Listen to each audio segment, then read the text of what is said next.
live stream.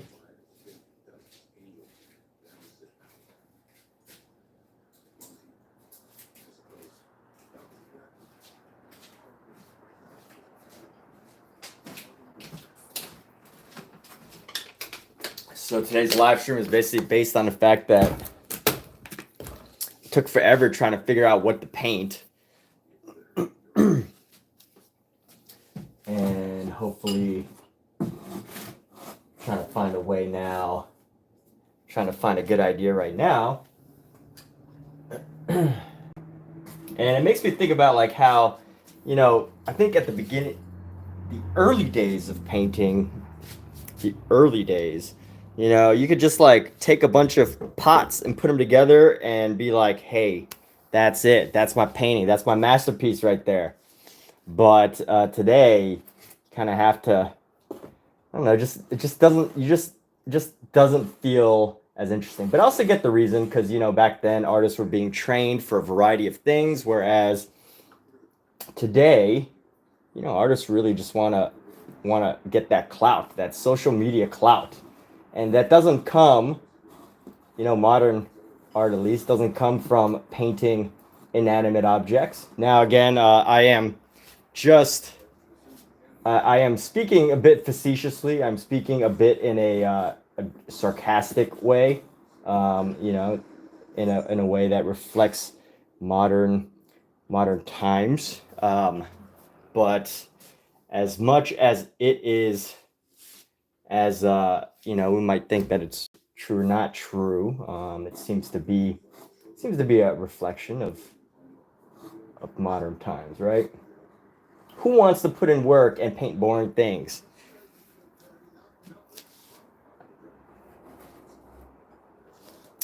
So with that said, I'm organizing my still life right now. I'm painting the still life, or I'm working on the still life.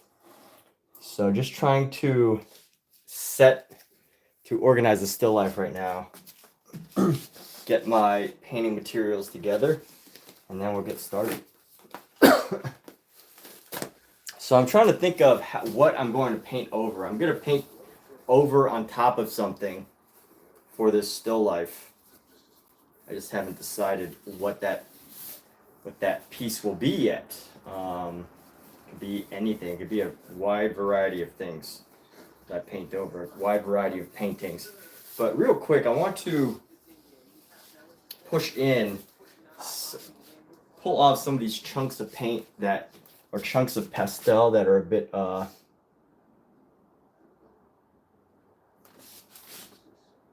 that are pulling my attention away from the painting itself. I don't mind a bit of texture and everything, but I just don't want these few specific areas to be here.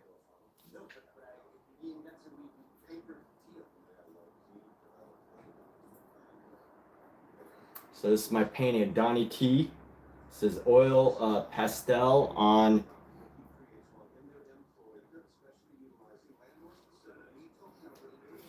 This is oil. Oh, I should have used some more.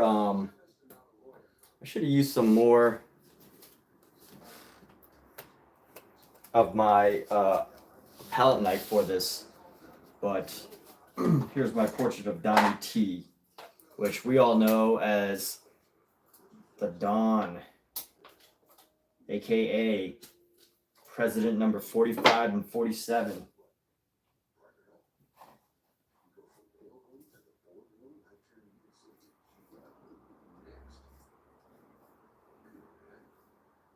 So let's go do this.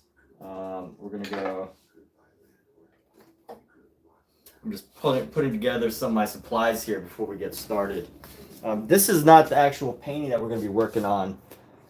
I have not decided what painting I'm going to paint over yet. Let's see. I have a couple paintings here that I know I'm going to paint over them.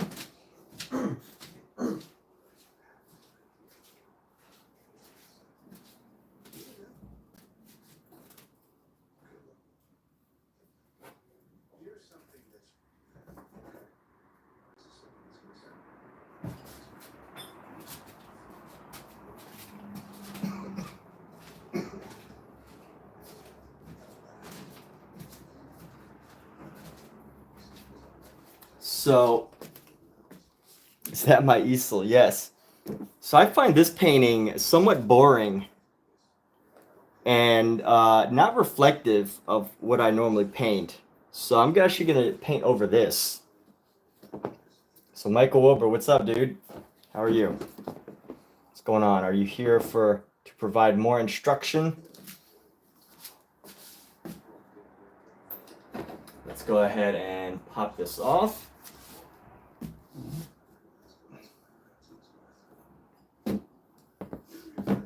Let's go like this. Oil pastel never dries. That's the problem with using oil pastel. So you have to like figure out how to. I've never been a fan of this painting.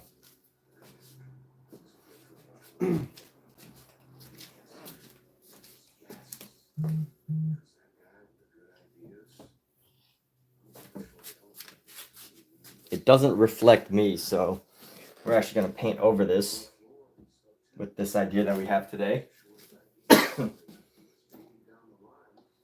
Which way is up? Yeah, no, it's all up. Technically, this was the view I had from a ceiling.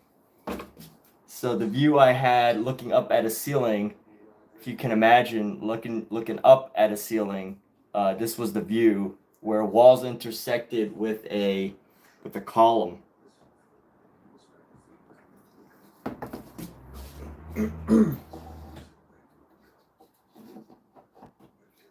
So let's bring this down. It's really helpful that this has already become it's already colored. So we're gonna paint on top of this. What's on the back side? So it just says Blick. So that's the name of the company that this canvas is from.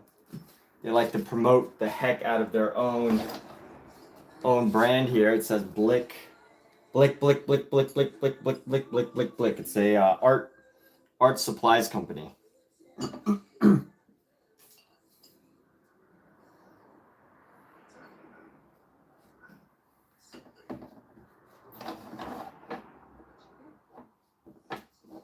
But I need something to stack on top of this to like flatten.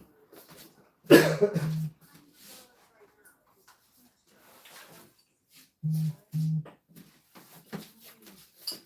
going to place these objects that I'm working with on top of something to keep it flat.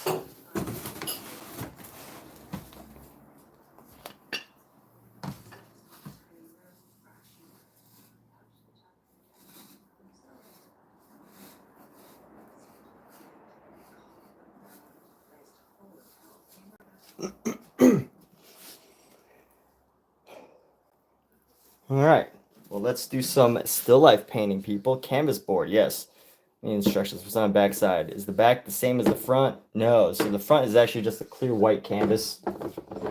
Oh, wow. This is amazing. So I actually don't have any thick paint on my canvas. That's a real surprise because usually I have like a huge chunk of paint that I need to get rid of, that I need to use up. But I do not have that now. So that's quite interesting. That is something that's very new to me.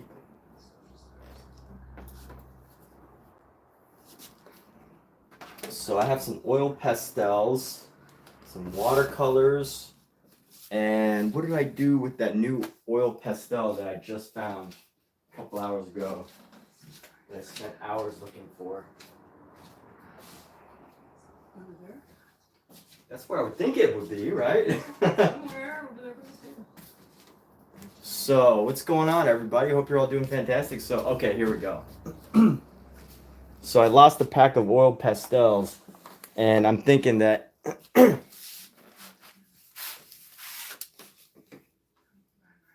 going to work some of these with oil pastels, and I'm going to work some other stuff with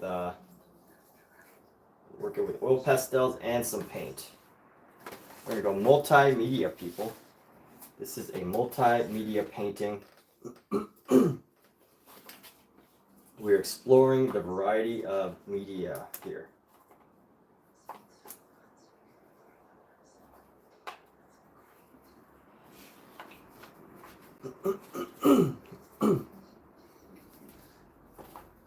And the way I want to start right now is I want to use, let me find a good yellow.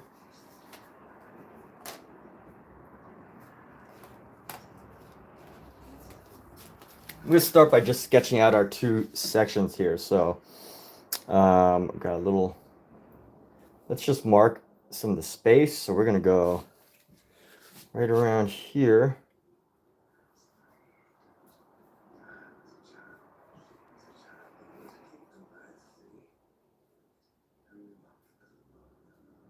Let me just measure the size of this thing here. I need a brush for my measurements here.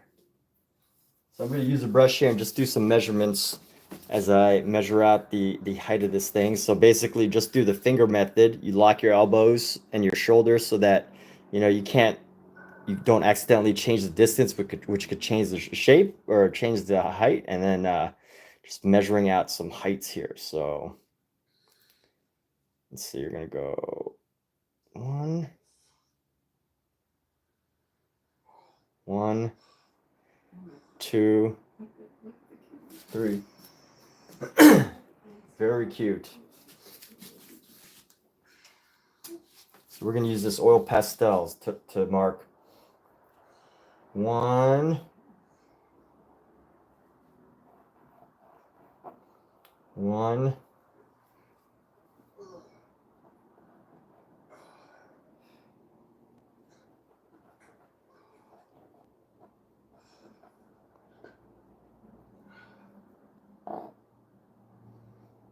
'So that's about the same height as that.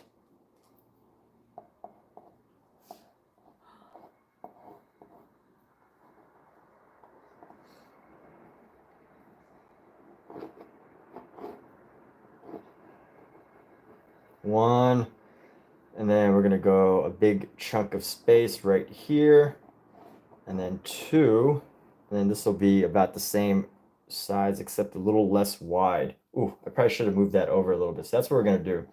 Move this over just a little bit, but match the width of it.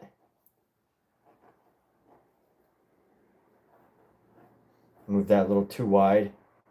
So that's the one good thing about oil pastels is, or just oils in general, is you can paint over things. That's not the reason why you should like pick up a method, a medium of choice. That's not a good reason because you know how easy it is to fix mistakes is not a good reason to pick materials. But the reason why I actually share that with a lot of people. I actually share this with a lot of people because I know a lot of people have come up to me as I'm oil painting. They're like, man, I just do acrylics. Like, you know, I'm afraid to get into oil because I've heard it's so difficult. And I started with oil. So for me, it's just been like, it's not like, to me, it's not that difficult. And I think that has, and I like to just share this idea of flexibility with oil that can't be achieved with, or I guess it could be achieved with acrylic, but you know, the idea that acrylic dries really fast and you know, you can't really,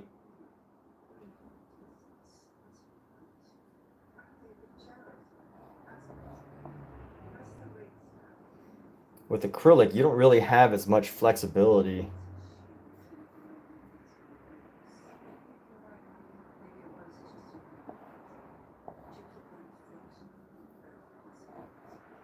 So this is going to be a teapot.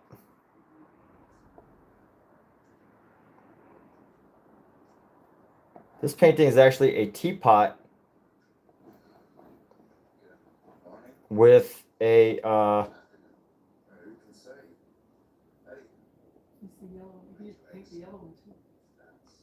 yeah, I am painting the yellow one. So this is a teapot with I'm having trouble putting words because I'm doing my sketch right now. Oh my gosh. So you know I'm kind of like got flustered right now because this is like off center. I feel like I want it to be center, but maybe, you know what? Maybe it's just nice if it isn't. Maybe we kind of leave this on the side here just to create this like sense of dimension.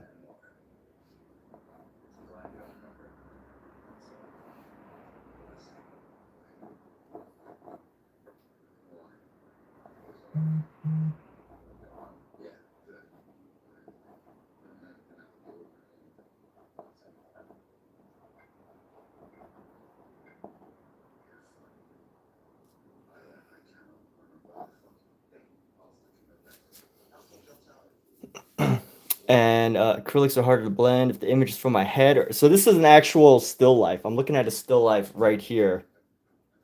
Let me show the still life here. I don't like to show too much of my home. I gotta be careful with mail.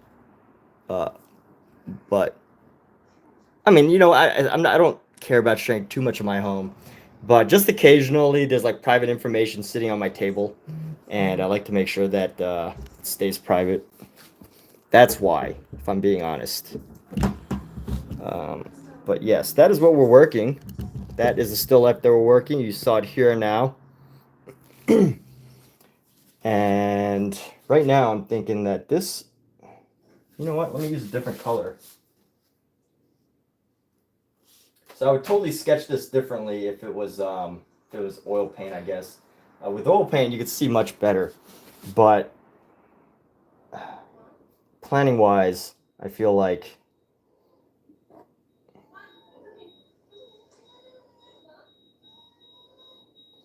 I want to. Do I really want to centralize this a bit better? Yes, I do. So let's mark the edges. Mark the edges right there. Let's mark an edge right here. And right there. And you know, we can fudge around with the space a little bit. It's too dark. That's too bright. I can't really see it. So we're gonna go back to this ochre here.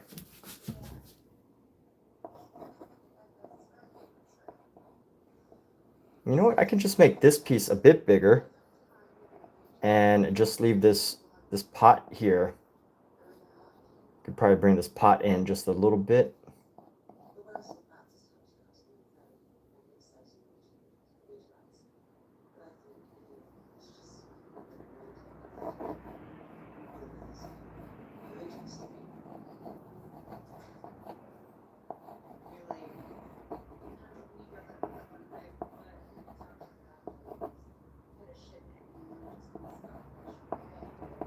Just loosen up here.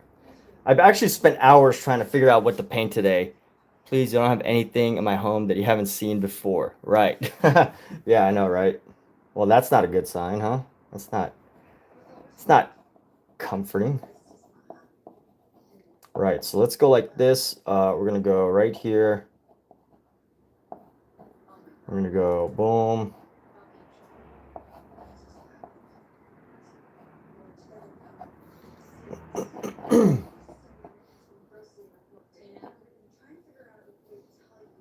And I think this works okay. A little bit off center.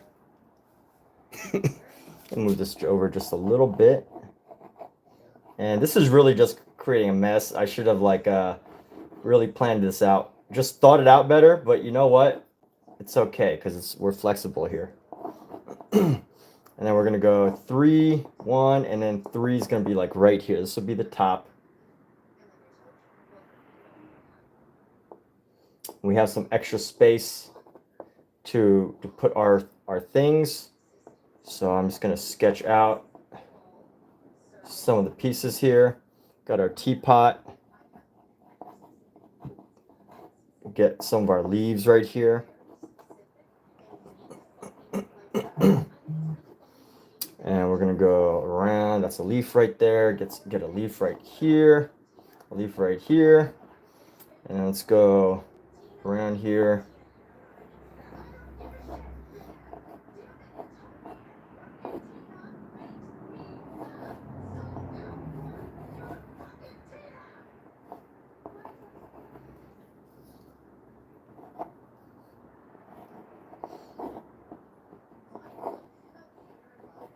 And then I'm just drawing circles right now.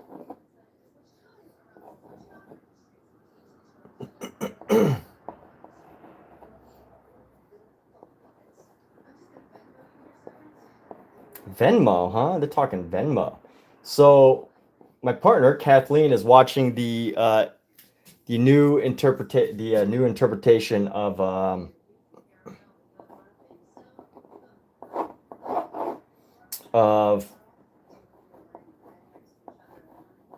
what's that show called?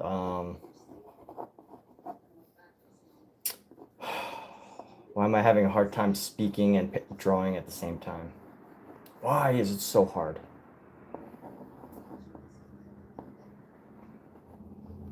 It should not be this hard. I've been doing this for a long time. Talking about Succession. Oh, what's the name of that show that you're watching? This one right Oh, now. House of the Fall of Usher. Yes, that's the name of the show.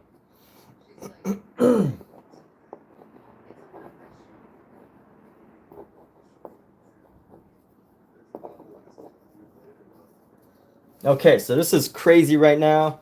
Let's I want to see part of the reason why I chose this because I want to see what happens when I start to like mix oil pastels. And honestly, it's probably not gonna have the most positive effect that I want.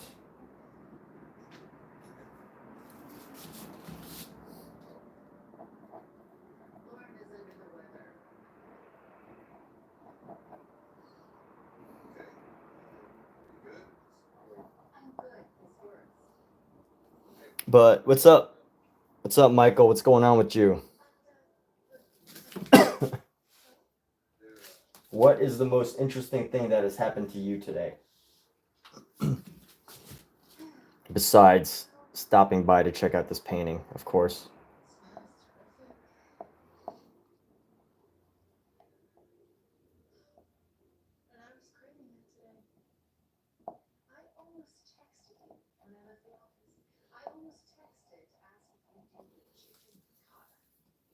So I am definitely staying really much extra looser with this.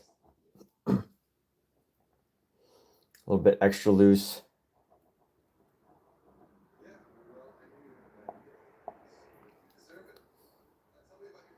I'm really just curious to see. Let's see. Right here, it's gonna go down like so. Really just curious to see how this will come together. I don't really know, honestly. I don't really know how this will come together because I don't always paint with mineral spirit. I mean, with oils and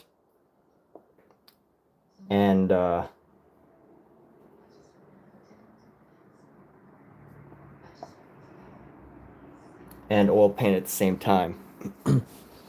Oh, you got a landscape painting. Cool. How's the progress on that thing? So I'm going to use this blue and we're going to carve out some. Let's see how this is going. We're going to carve out some right here.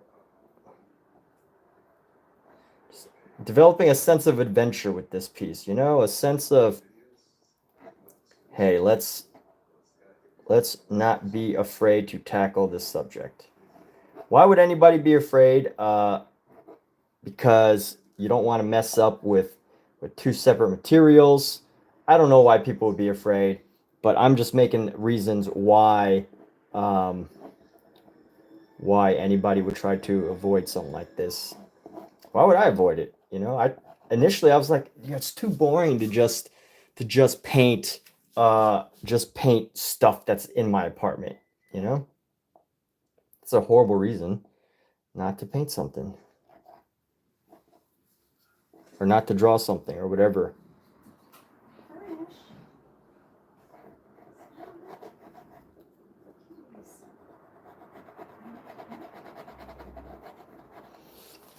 So what I'm hoping, my expectation with this this mineral spirit is this oil pastel. I'm having a really difficult time speaking tonight, but the overall idea is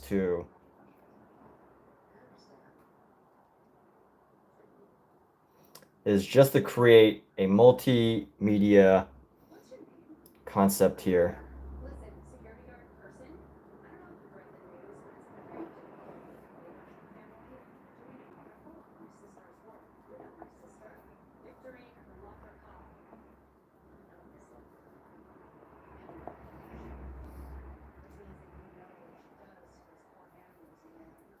We're gonna go, let's bring in some of our green here for our little pastel.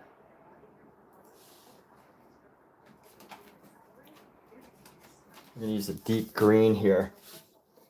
And we're gonna go, so much cussing in the show, jeez. It's like the perfect show for me. I tend to cuss a lot. More than normal.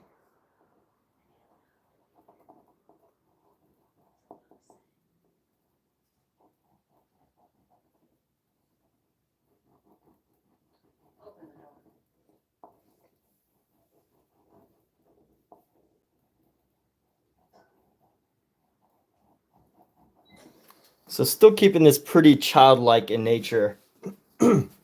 Using all of this like a crayon. And the idea is that we will figure it out. This will all be figured out as the best way to paint it.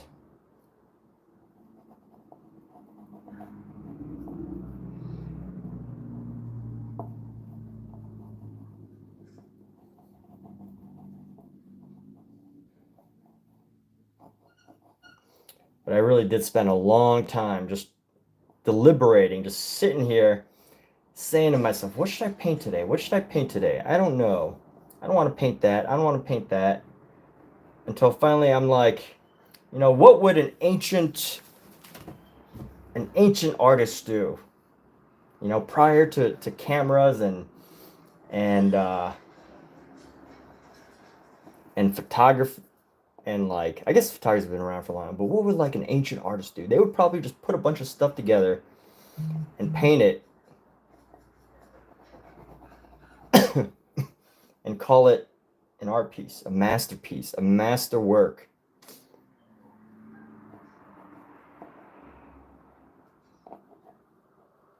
I definitely feel as if some of my work captures the modern idea of being overstimulated.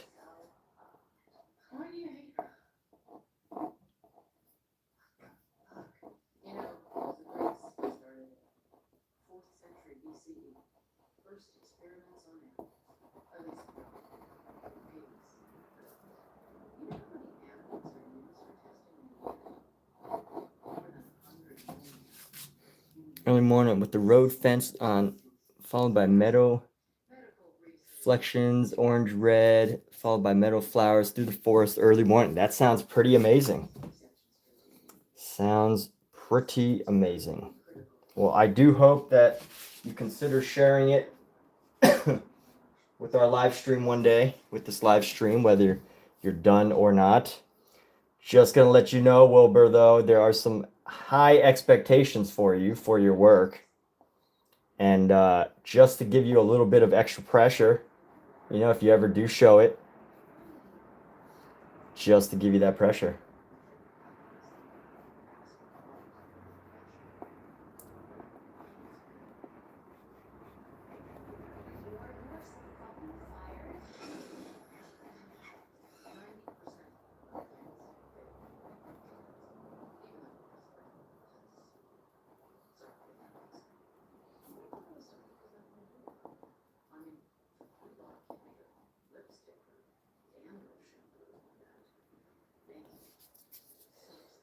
And right now, just figuring out the major areas here. Figuring out some of the major areas.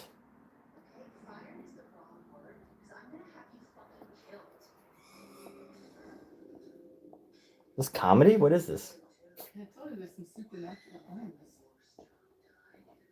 this. Sounds like comedy.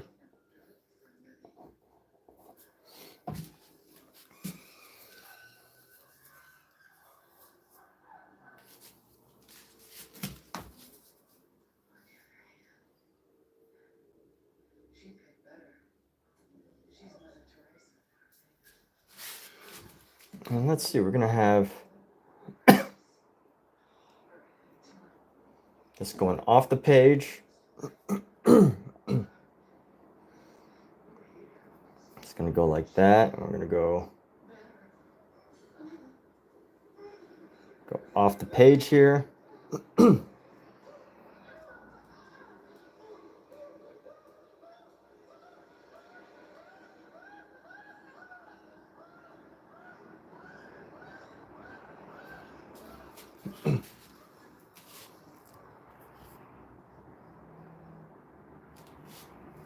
Now you can send it to me. You know got my info here. Huzzah Creative. It's all here, baby. It is all here. It's all on here. All my info for your enjoyment. On every social media platform, you can find me as Huzzah Creative.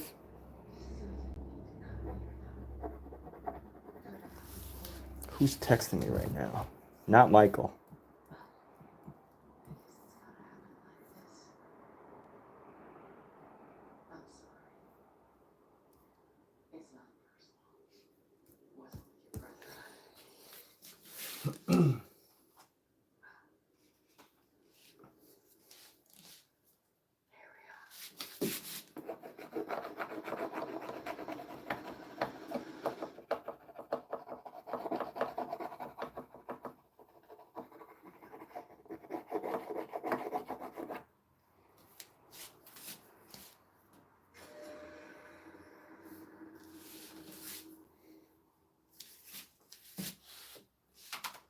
Right. Mm-hmm.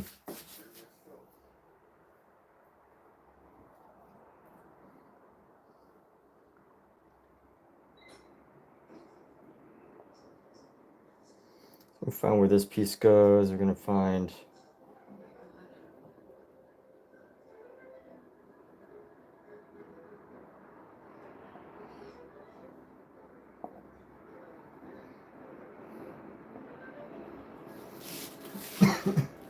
Let me find some. I'm gonna find some ochres here. She just used this gold color to capture the color of some of our apples.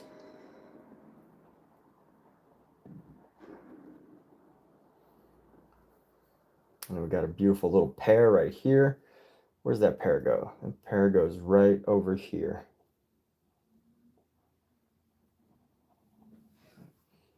You right, Kat? What happened? You all right? Yeah, I'm fine. Did it shut off? Oh, you finished the episode?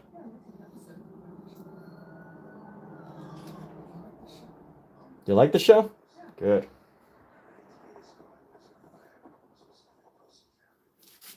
Oh, I don't think this is on, what is this, Netflix? Oh, okay. I was about to say, I don't think I have the other platforms anymore, so I was like surprised at how you got it. So we're gonna use this yellow, just dig right into our space here. This is how we're gonna do it. Add a little bit of yellow right there.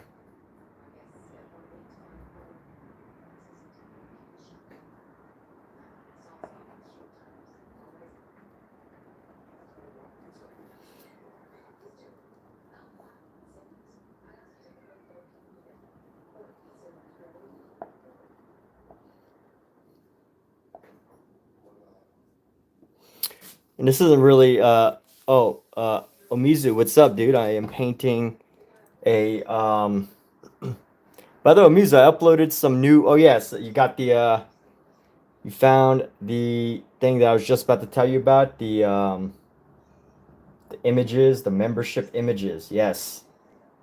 I have finally gotten to that. So the problem with that was that I found was that you had to like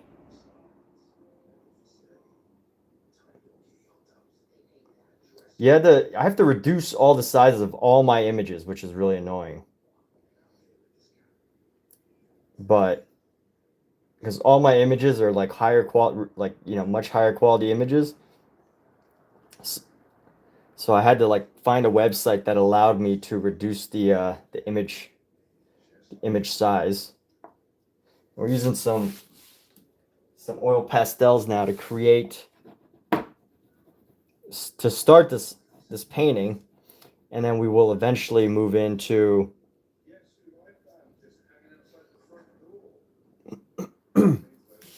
and we will eventually move into the actual paintings themselves.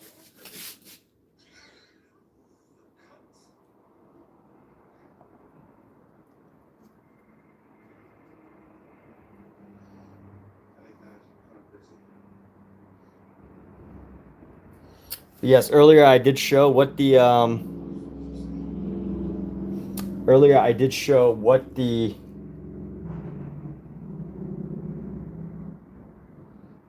what do you call it? The actual reference was. So there's that. And then this actually needs to be a little bit lower. There we go. And let's see, we're gonna bring this yellow mixed into here. This is our foundation. Some a little different. Wanted to use a mixed media. I wanted to do a mixed media piece. I was very intent on mixing these two, both our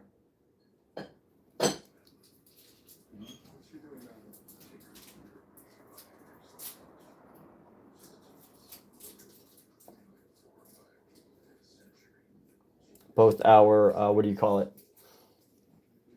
What are these? Oil pastels. Michael can tell you that I have had a horrible time with words this evening. For whatever reason, I can't.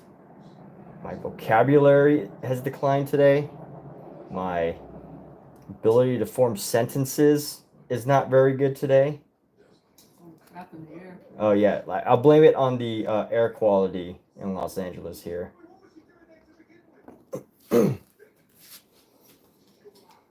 I will blame it on the air quality. From the fires. If you don't know, Los Angeles is having a huge it's having some huge problems with fires. And lots of people are doing not very well. Who's the artist known for painting flowers? I don't know. Monet, Pissarro, Manet, Matisse. They're all known for painting flowers, aren't they? Is there a single artist that like isn't known for painting some form of flower? Yes, there probably are many, but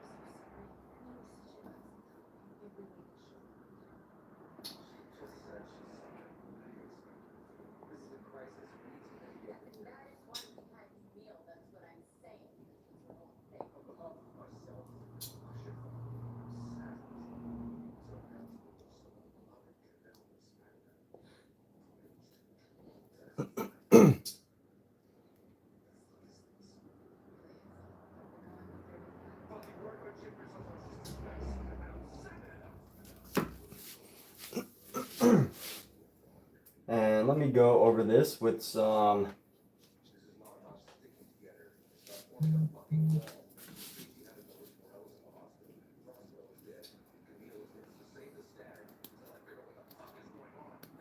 Georgia O'Keeffe.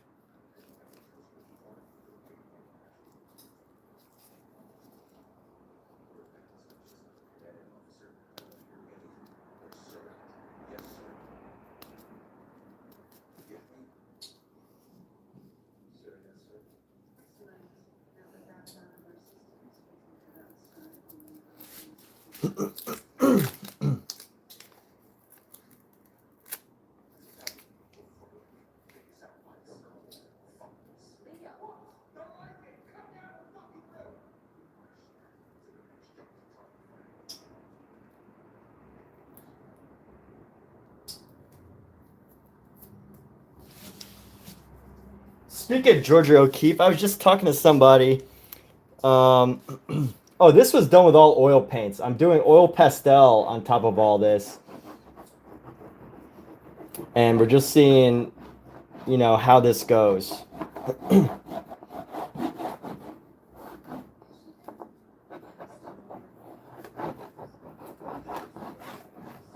I guess I know how it's going to go. It's not going to go totally well. It's not going to go well. Should you do a painting if you already have in your mind this idea that it's not going to go well? You know what? I know it's gonna go. What I meant by it's not gonna go well is that oil pastels don't dry, and they create this very clunky, chunky, um, this like clunky, chunky texture. That if you try to apply oil painting over it, it creates problems, and that's why I think it's not going to work well together. However, it doesn't mean it's going to be a bad painting. So let me clarify that. I don't think I'm making a bad painting. I do think that oil paints and oil pastels naturally will have conflict. But speaking of Georgia O'Keeffe, I was just on Reddit and they were talking about her. I made a comment. Someone was, I guess this is a good time for discussion. Here's a question for that will guide our discussion here. What artists do you feel have had a massive narrative crafted about them rather than that artist totally being that figure themselves? So, like, I guess another way of putting it, what artists do you feel like have been painted as either good or bad, but also more importantly, beyond like, heroic almost? And I'll let y'all think, but I will share what I was talking about. So Georgia O'Keeffe, someone had mentioned that they thought it was funny that someone called Georgia O'Keeffe obscure. And I commented, I was like, yo, let the narrative work. This person found an artist that is obviously very successful, very famous, very well known, and not obscure at all. But hey, if somebody thinks that she's obscure, like it's a cool thing to be. If not, it's a cool thing to be. It's not a cool thing to be if you're not known at all. But if you are very well known and someone suddenly like thinks you're like this cool, obscure, edgy artist, then that's kind of a good thing, I think. I mean, you don't want to be defined as obscure unless like you are successful and that is the narrative that you have chosen to craft. But anyway, I was like, yeah, so that was my opinion. Of course, people can have all sorts of opinions. But I was like, yeah, let the narrative work. They think they're obscure, cool. They probably think that they're the coolest person for finding out about Georgia O'Keeffe, the infamous vagina painter. Like, let them. She painted orchids. Yeah, but she also painted vaginas, right? Not real vaginas. Yeah, but they were like symbolic of vaginas. They were all symbolic of vaginas. Right? I don't know.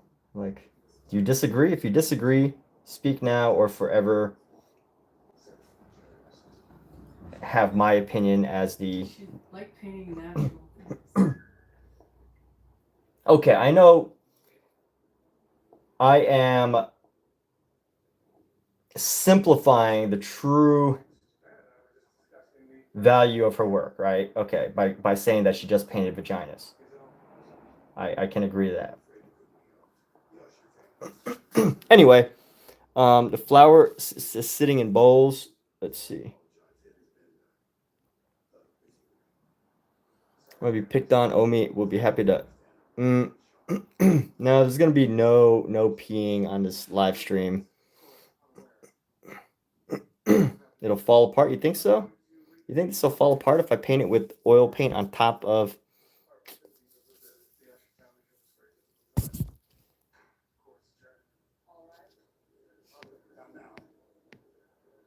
All right, so Kat, Omizu agrees with you that she did not paint vaginas. Okay. But I beg to differ. Why don't you get one of her books then? Get books on everybody else. You don't have any books on female painters. I have a book, an entire book titled "The World of Painting Without Men." Okay, where is it? It's on my Audible. What good is a book that you can't see the paintings? And I actually have a sketchbook in there from a female artist. And let's see.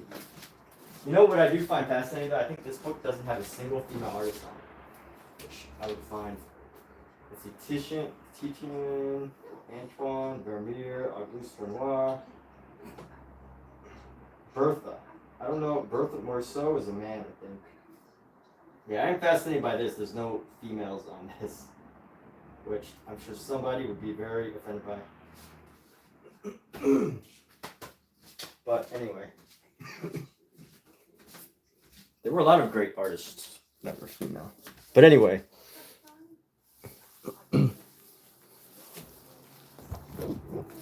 Let's let Google tell us whether did Georgia O'Keeffe paint vaginas? Did Georgia O'Keeffe paint vaginas?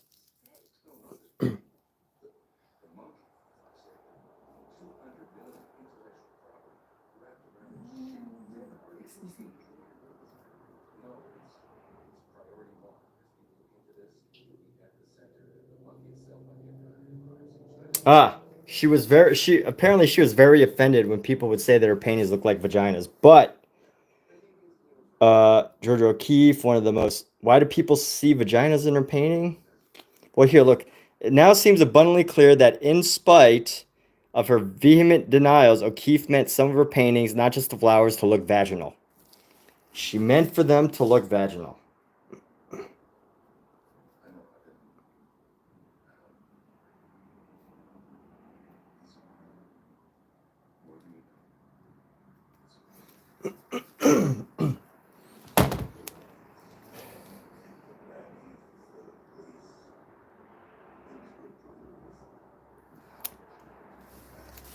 Well, you know what? It's all good. This will all, maybe I'll just do it all with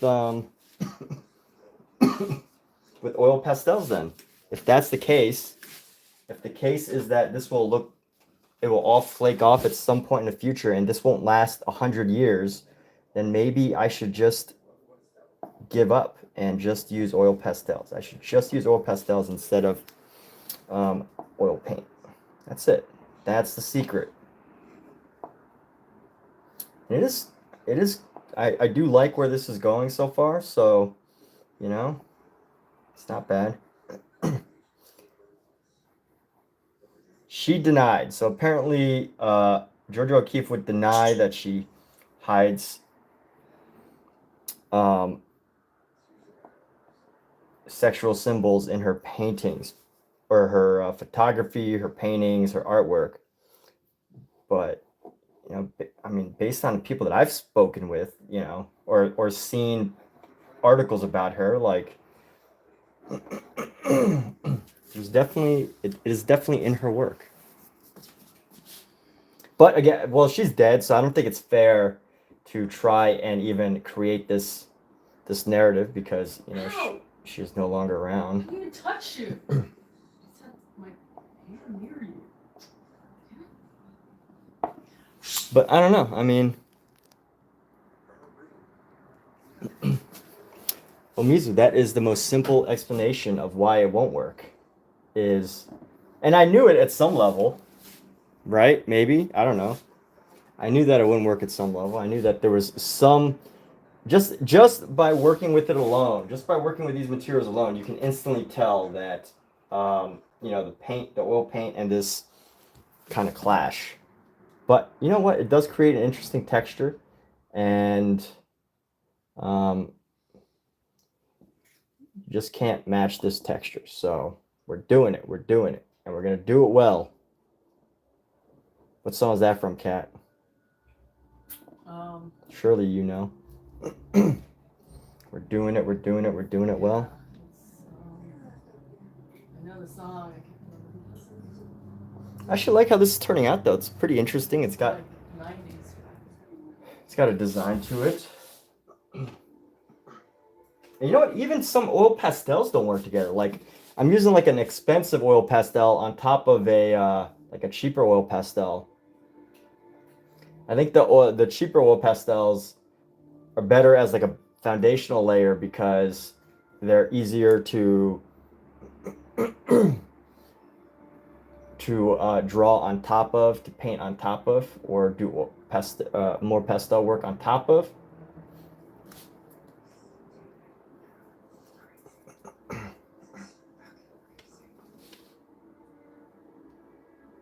I'm using oil pastels right now. I'm not using regular oils.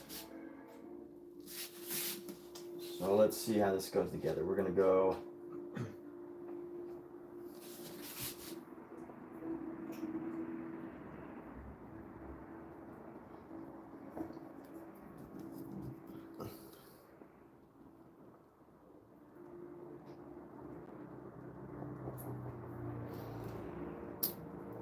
So here's a question I've been struggling with, and I'm happy to share it with you all. So the city of Los Angeles is burning, and let's discuss this. Should artists, and you know what, like, it's not all of Los Angeles that's burning, but the areas that are being totally destroyed, which is very sad. But should someone such as myself feel guilty for painting? And I'm not saying people are making me feel guilty, although I will say the news kind of makes you feel guilty if you're not, like, out there trying to volunteer as a firefighter. But um, should an artist, a painter, feel guilty for painting when there's destruction? And I always found it was interesting as I was learning about art history, especially during like World War I, World War II. The Pablo Picassos, all these great artists from France, Montmartre, whatever.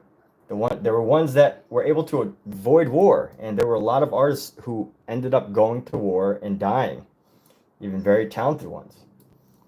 And it often makes me wonder, like, did they face any sort of, like, guilt for having not perished in the war?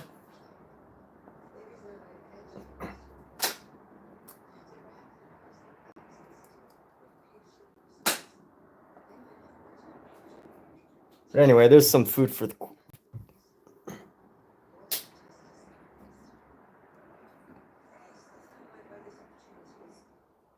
Picasso painted when Paris was occupied by the Nazis. Yeah, I think that a lot of them stole his artwork.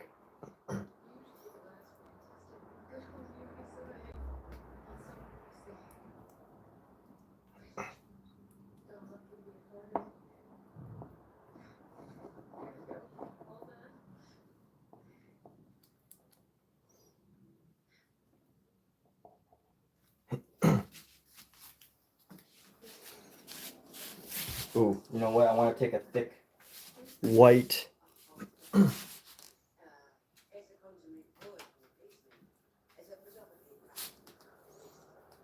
wonder if I could just, like, use a candle to melt this.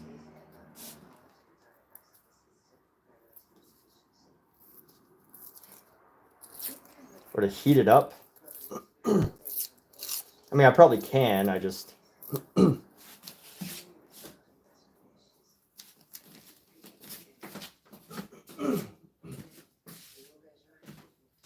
Actually, I probably shouldn't be experimenting with fire right now. No. It's too not a good time to experiment with fire. I was gonna try to melt this.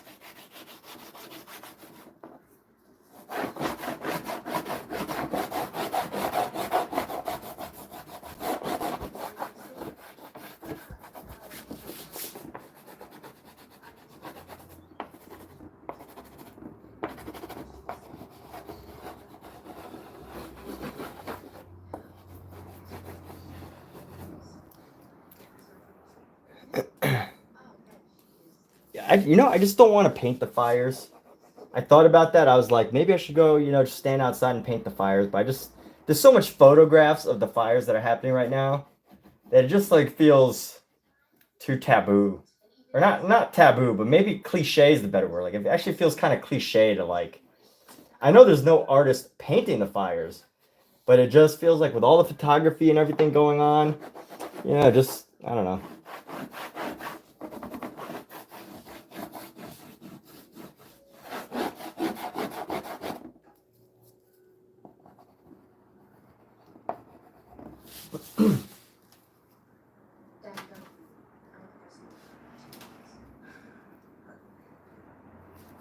not taboo.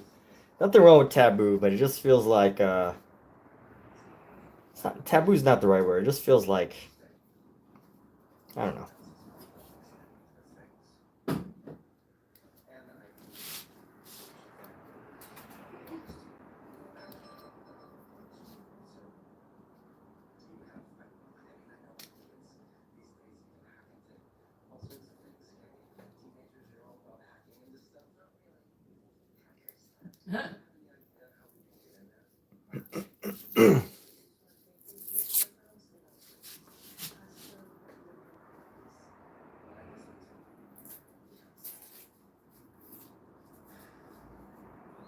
Yeah, there's definitely quite a few. Los Angeles has a lot of fire stations, and still there's not enough to. There's still not enough. There is still not enough fire stations for Los Angeles to fight these fires. You had to bring in people from other countries. So here we go. We're gonna go into this. We're gonna go some white. The cat is gonna kill him? Yeah, try to. What do you mean try to? Because he killed the cat and it came back as another cat. Oh, really? I should give it away. Yeah, that's cool. I'll give it away. I'm not gonna watch it.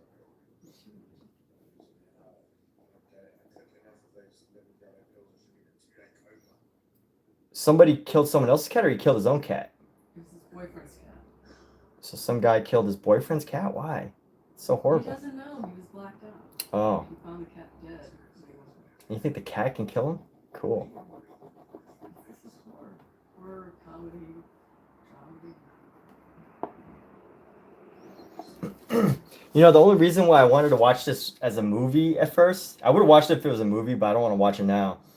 The only reason why I wanted to watch it as a movie at first was because the ad was like all the ways people die in this show, Yeah, that's true.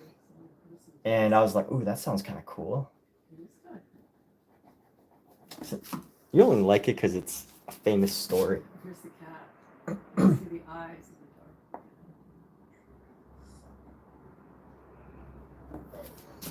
the dark. More of an impression. Show the image of what I'm working with from again.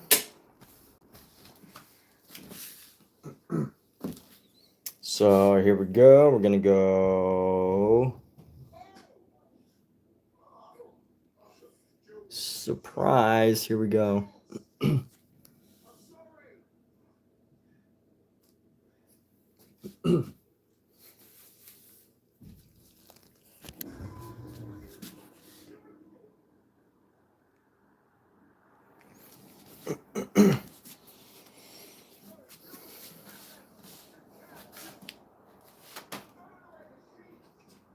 You know what we need is some purple here. So I need to pull in some of these purples.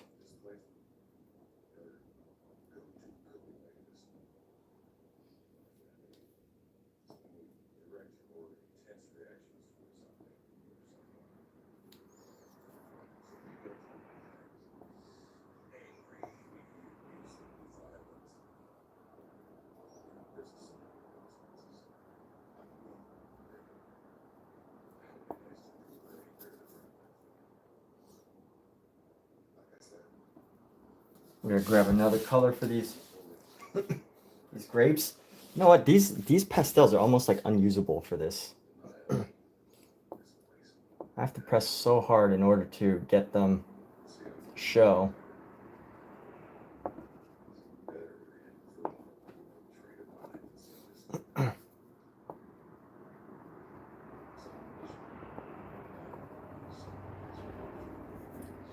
So I have a big painting that I'm gonna be commissioned for. Not now. That this is a client that's gonna want me to do a project in a couple of months from now. So I'm preparing for that because for them they want some realism. It doesn't have to be total realism. They're art people, but it's for a special thing. So I'm preparing and going back to working with some more. We're gonna spend some more time with semi-realism over these next few streams. I guess for the whole couple of months, I'm gonna be working with working with a variety of like realism and semi-realism. But yeah, this is a client that has hired me to do a painting in the past. And again, there are people. There are people. So, you know, they like to see a little bit of the artist's take on whatever it is that they're painting. But at the same time, you know, there are some, they don't want it to be fine art. They do want it to be representative, but it doesn't have to be like overly, you know, they're not expecting 100 hours of oil painting for the project, which is nice. I probably wouldn't take a client that was expecting, you know, over 100 hours, because that's just not what I do. But fortunately, you know, I got very lucky with these clients. They are like the most ideal art-loving clients you could probably ever meet. And I was so lucky that they actually found me. So it's pretty cool. But yeah, so I'm preparing for that by doing some more pieces that have a bit of realism in it. But again, not going for total immersive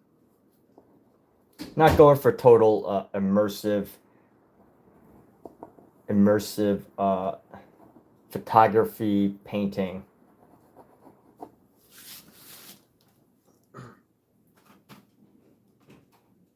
So still keeping pretty like loose and expressive with these, you know, some of these pieces, but I do want to continue focusing on the capturing the design of things.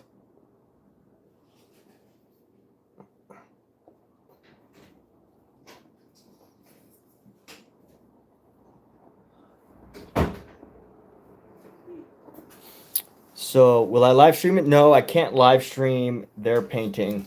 I can't live stream their painting. I could live stream, yeah, I can't live stream their painting. I might be able to, but it's a bit of a personal painting, so I don't know. I haven't decided yet, and I haven't made an agreement with them to do it as a live stream, so we'll see. But I will be able to share it on my social. I just won't be able to live stream.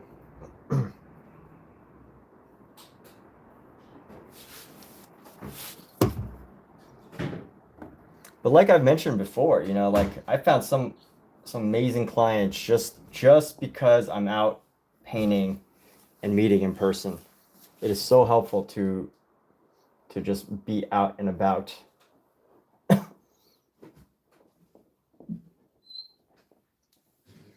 As an artist. Kat, you okay? You done watching TV? No? Okay. No. I was just, it seemed like you're getting ready for bed or something. Cause no, it's only 7:30. It just feels late. No, the house was such a...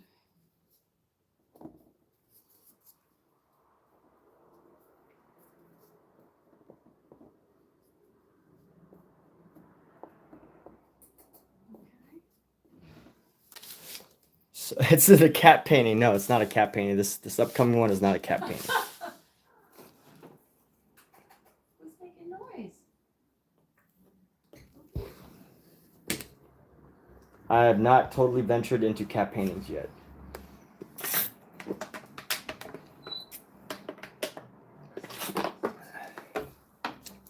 But you know what? I'm actually enjoying how this is coming along. I like that it's like a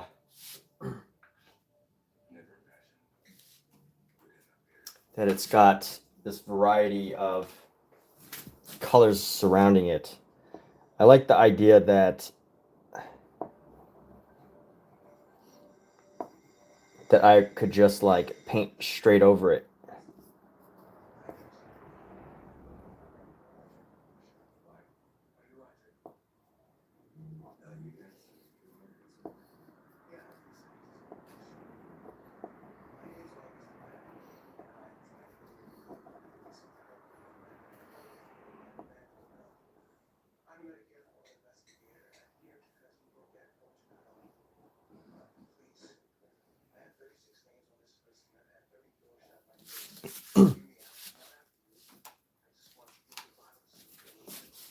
And fixative, yeah, I have some fixative. Actually, do you know if the fixative will work if it's on top of an oil painting? Like if I do this and then do the oil painting on top and then do the fixative, well, do you think that will help to reduce some of the negative effect of what you were saying earlier? You think that will? Or is that something I should just test out for myself?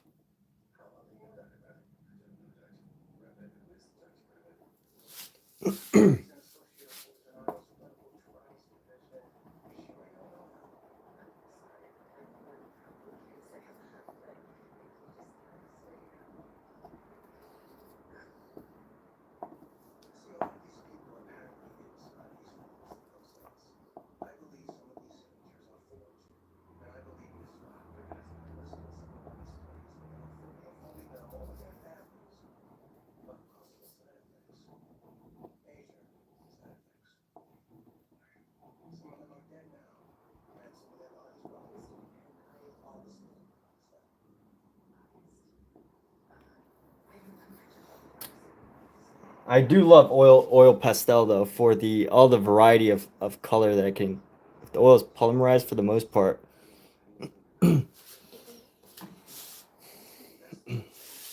Let's do this. God,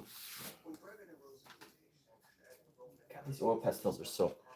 These specific oil pastels are very annoying because they don't give me what I want. They're not giving me what I want.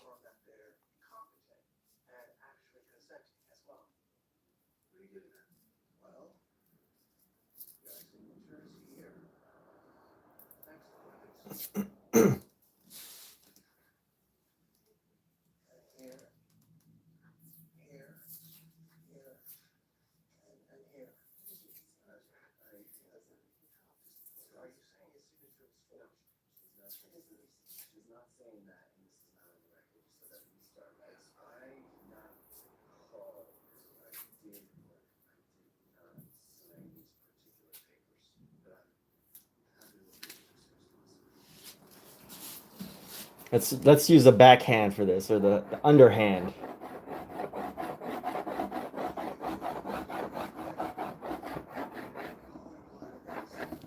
You know what we can also try is we could try the scraping method. Let's just do some scrapage. Maybe I will do this whole thing with just oil pastels. But here we go. We're gonna go.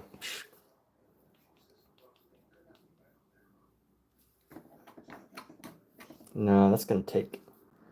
I mean, I was gonna say it's gonna take a long time, but should I not do it just because it's gonna take a long time? I don't know. I don't think that's a good reason not to do something.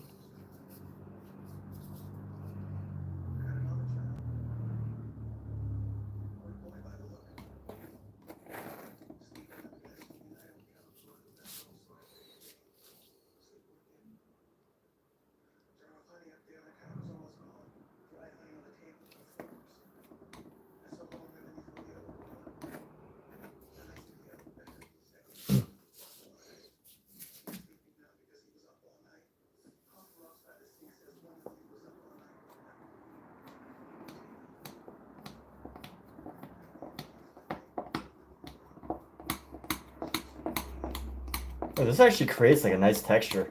I like that texture.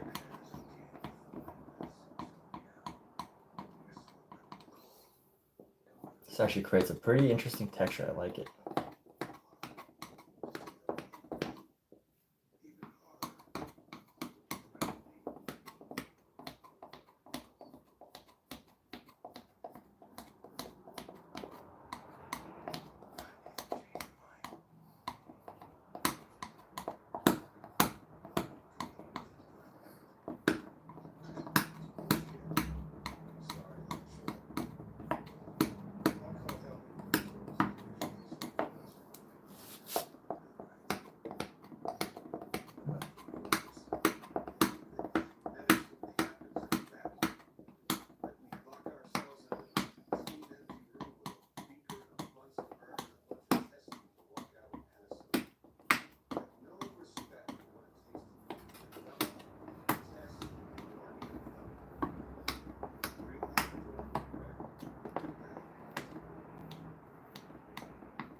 All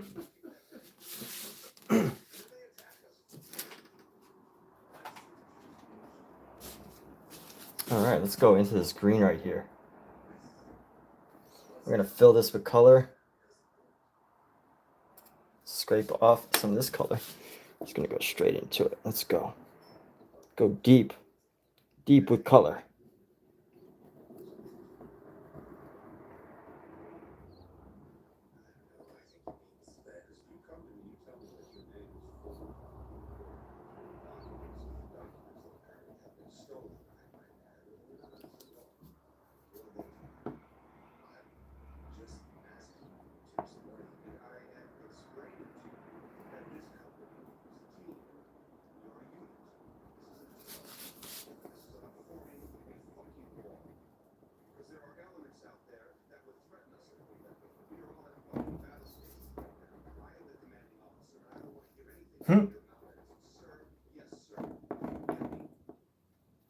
Oh.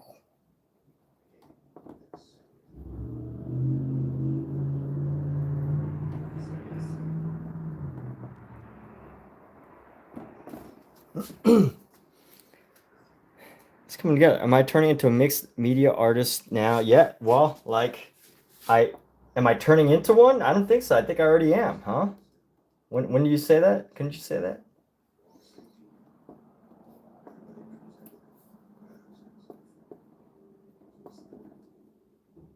Wouldn't you agree? When can I just say that now? Yes, I am a multimedia artist, a mixed media artist. And let's start using this green here.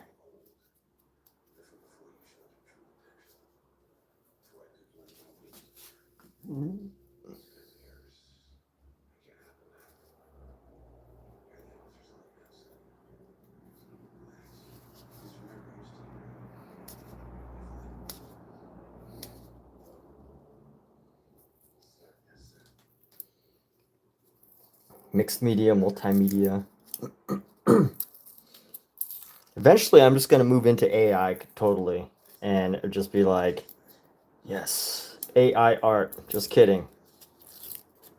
I have considered using AI art for the purpose of coming up with something to paint and just paint the AI art. But I feel like that's totally pointless. And I'll never do. I don't want to say never. Never say never. 'Cause there's always a possibility.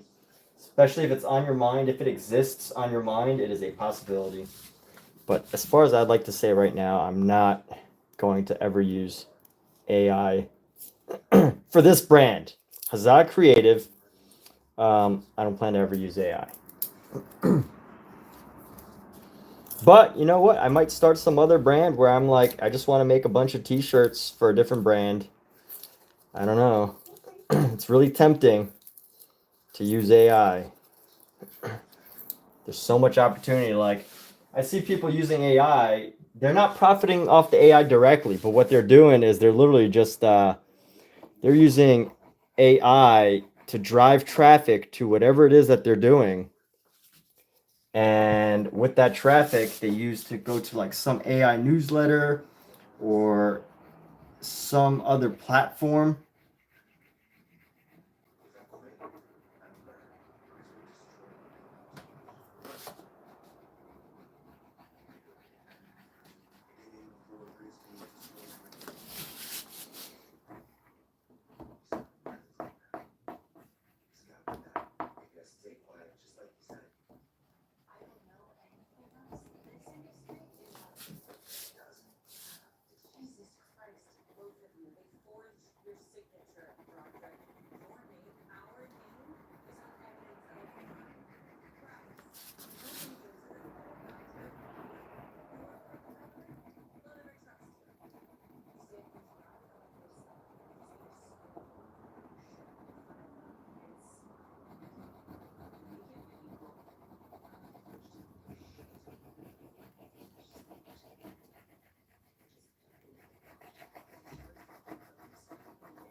You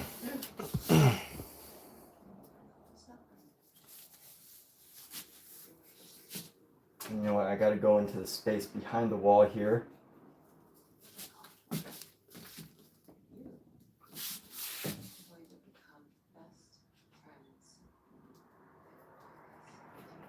go like a pale red. Add some, like a pale red here. You know, I want to scrape off some of the reds. Just the light red. I don't want it to be a too harsh of a red. I'm trying to find the right version of red here. This is too bright of a pink. I want like a deadened red. This might be good. This is a vermilion? No, vermilion's usually too bright. This is red. And then this is like a pastel red, right? This is, what kind of red is this? This is a brown. That looks like red, doesn't it? All right, let's just go with red. Yeah, we're just gonna go with the red, and we're gonna deaden the color. Actually, I don't know if it's probably not gonna be deadening the color.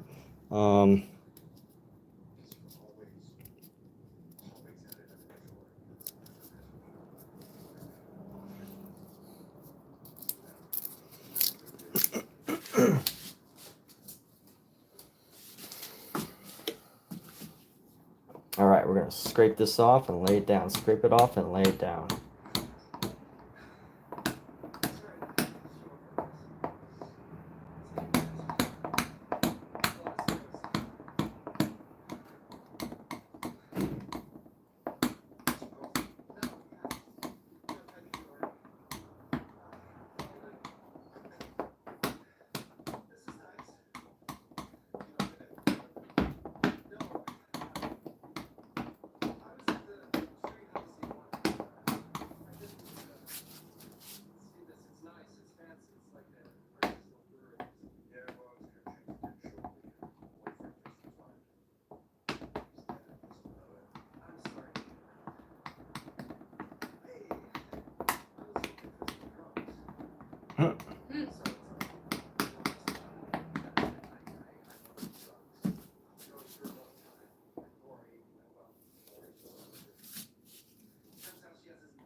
And you know what?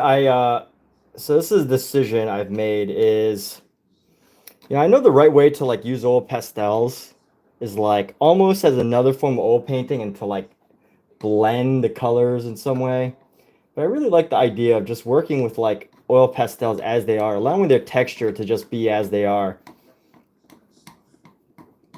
So I'm not working with these oil pastels in the way that you might see on like, on a Instagram reel. They might like blend it. But I really want the oil pastels to kind of just to work their magic, just to allow the textures. Because if I wanted something really smooth and nice and creamy, I have oil paints. I would just use oil paints. But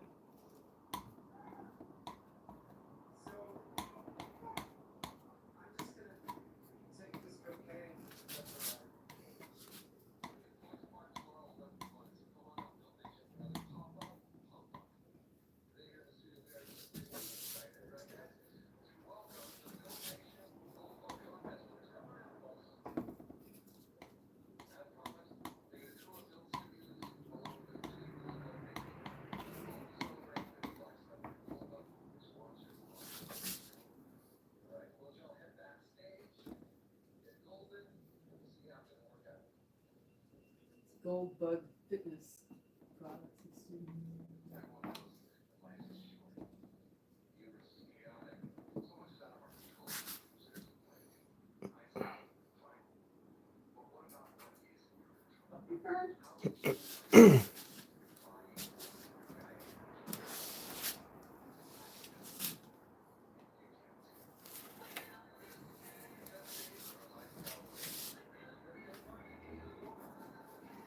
which city? Which city is that song I about? think Detroit.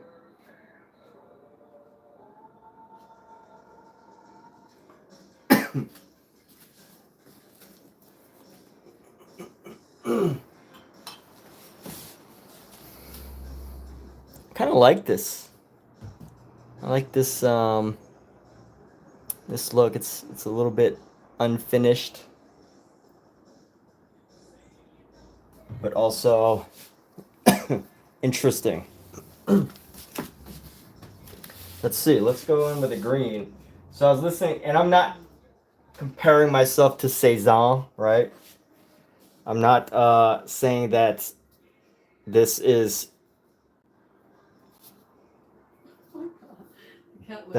any way, you know, an interpretation of one of the greatest, probably arguably the greatest painter who ever lived. I'm not saying that I'm interpreting his words right to use for my own benefit. But I was listening to an Audible book about him today called Montmartre. I don't know if I'm pronouncing that city right, but it's a really famous city that became like the art center for many artists outside of Paris, because Paris was like so unaffordable. It wasn't like bohemian enough at the time, and whatever. So what they said about Cezanne, Cezanne, I don't actually know his first name. Alexa, what is Cezanne's first name? Cezanne. Paul Cezanne? I said Paul, but... Shazam's first name, which is also his superhero name, Nope. is an acronym. Alexa, what is the artist Cezanne's first name? I think it's Paul, but... Paul Cézanne's Okay, first name Alexa is off. Paul. Yeah, I thought so. But I wasn't sure if I was confusing him with Paul Gauguin. But anyway, what they were saying was that Paul Cézanne would leave many parts of a painting unfinished, and that was supposedly his way of communicating with the viewer to some extent, right? To allow the viewer, is like a communication to allow the viewer to, you know, communicate, to like figure it out, to be like part of that creative process. Now, again, I do want to say that his work is brilliant. He's considered one of the artists of all time, and you know, I'm probably misinterpreting his words with a painting like this. But he said what he said. That's what he taught to one of his pupils. And you know, when it comes to like art, this is just my personal learning philosophy, you know. I'm not the type of artist that's like, oh, I have to study their greatest works and do master copies. That's not the type of learning that I like to do. You know, I like to learn the overarching philosophy of various artists and then develop a style that I can so I can develop a style from that stuff. And that's where I feel I'm able to take something away. Like, what do I want my communication with the final viewer to be? That's the question I'm asking myself, as far as how I've interpreted Paul Cézanne's words that I heard today. So, you know, to each their own. Everybody's got their own way of interpreting things, and this is. And you know what? Like, to what extent you're painting reflection in the water with force in front of the mouth? Sound like Bob Ross, dude. So the other question is, you know, to what extent do you decide that a painting is left unfinished for the sake of communication versus a painting that is not finished because you heard something that a successful artist said and you just didn't even bother to like really think on what it means, and you're just being lazy by leaving your painting unfinished? I don't know. I don't have that answer. But definitely something to think on, right? Isn't it nice to think on artists' words?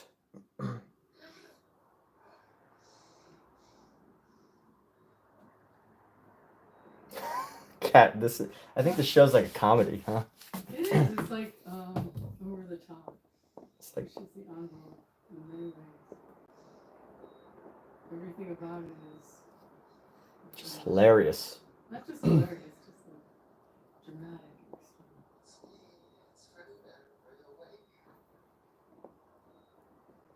How could he try to kill his husband's cat?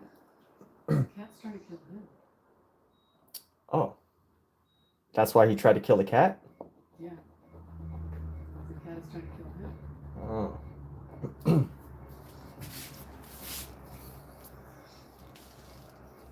The ladder for sure. The ladder, what? Oh, the ladder is being lazy and not filling in the space. Yeah, well, you know what? However the interpretation is, do what you do.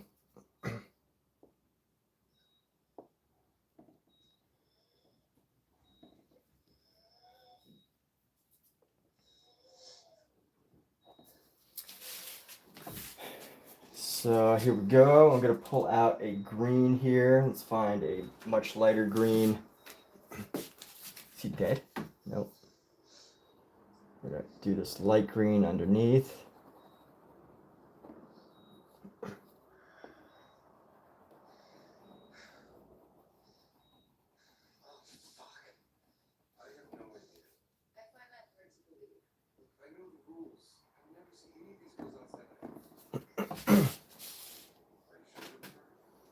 And here we go. Let's mix in some orange here.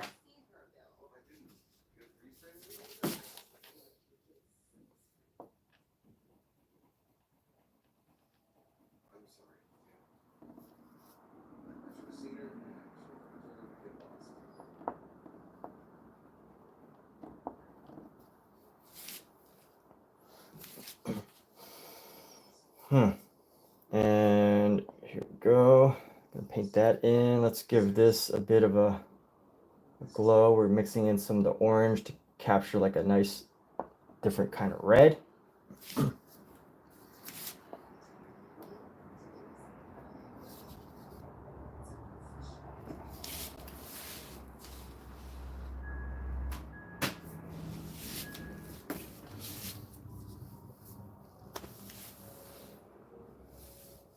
And you know what? I like this where it's at. I want to take a photo.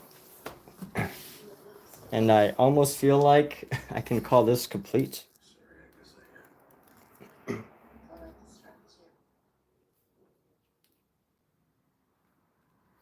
If this painting annoys somebody because of how incomplete it is, then I have done my job of being an artist, but maybe not done my job of being an incredible technical painter. Let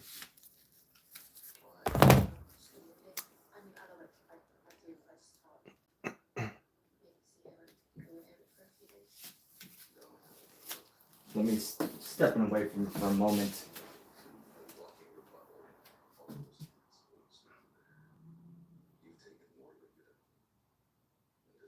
What is Ligadon?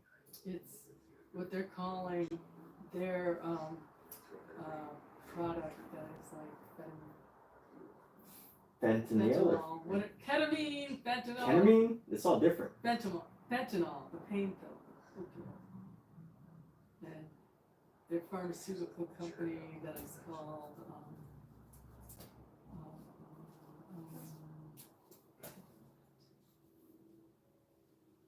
I think it's a pharmaceutical company.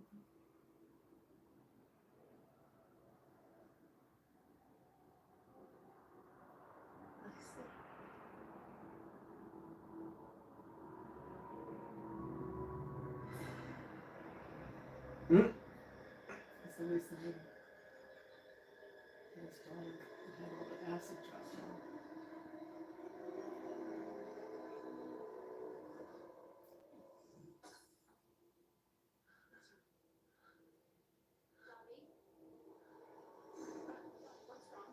That's his daughter? Well, his young wife is apparently embodying the charred body of his daughter. Oh. Well, not charred. She wasn't charred, but she had acid burn. All over her body. The dual.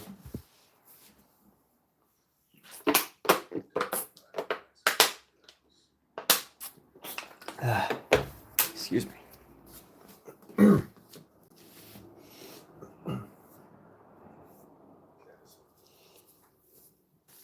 All right, let's see. Let's go in. I really like this piece where it's at. I don't know. I don't know what to say.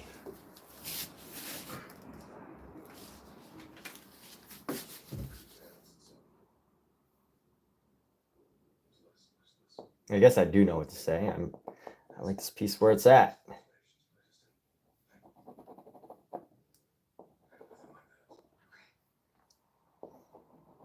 I like it. I like it. I like it.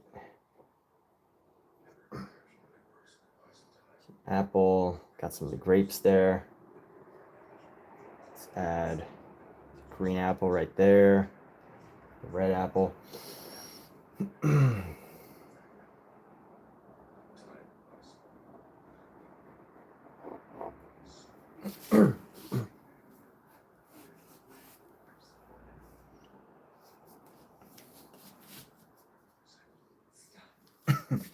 All right, well, I did say I wanted to experiment and push the envelope with oil paintings, you know, pushing the envelopes to the greatest extent, to the furthest levels. Because that's what we do as artists, we push the boundaries.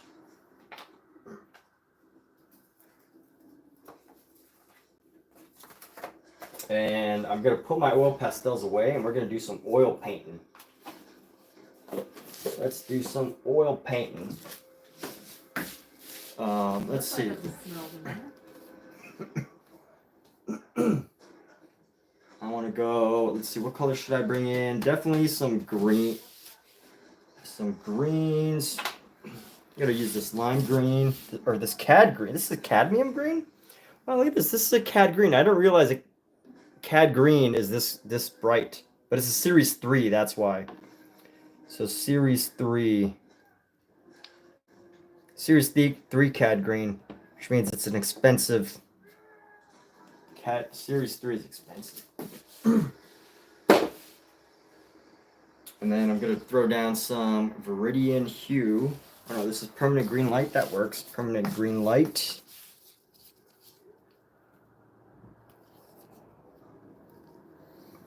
Ashley.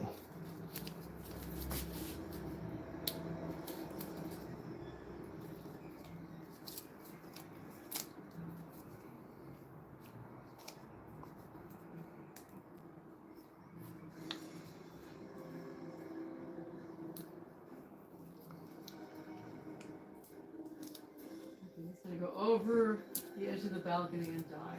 Try to get the cat. Yep, there he goes. Right on the Ferrari.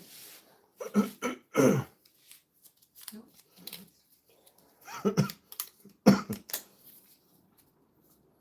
So as far as the oil pastels, I used 3 main oil pastels. I used these oil pastels, Paul Rubens. I used this brand, the Craypaw brand, and I only used 1 or 2 of these, the Sennelier ones, because I didn't really feel like it was necessary for this painting.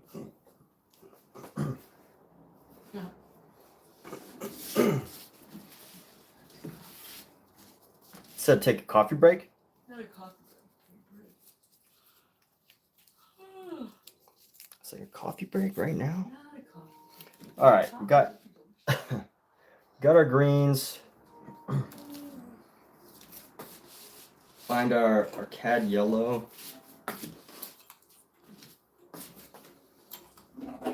These are cadmium yellow here.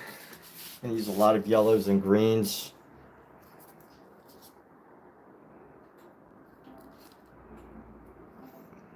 Got our yellow, green. And let's focus on these colors for now. Yellow, green, and then an ochre. Yellow ochre.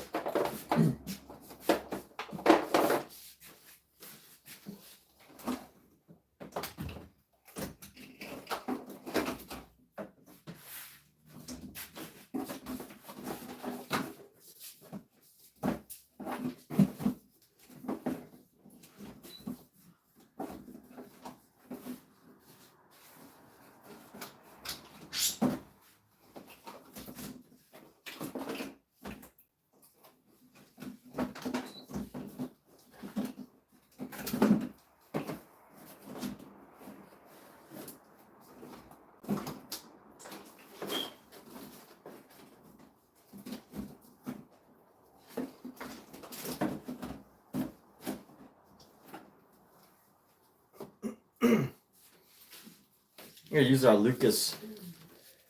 Actually, no, I have ochres that I haven't even opened. That I have here that are open. Use ones that are open. All right, organization, people. So I'm gonna try to keep my palette pretty limited for this.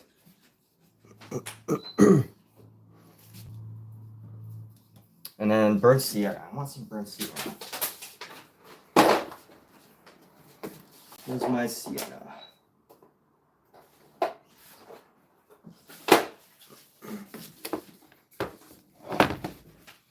Got my rose. I got this alizarin crimson. I don't know what color this is. I don't like these Georgian tubes. Like, I really like the way Georgian works, but I don't like the tubes because they don't tell you what color's in them. So this looks somewhat like my burnt sienna, so I'm going to lay that down. Yeah, that's a burnt sienna.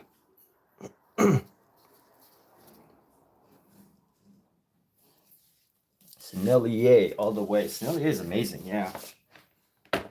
But I also, you know, I don't like to use all the same materials.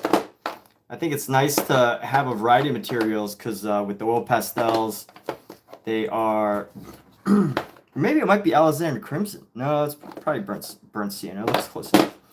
But, you know, I like to have the variety of oil pastels because it helps me to, you know, all pastels are made differently, so it helps me to like build.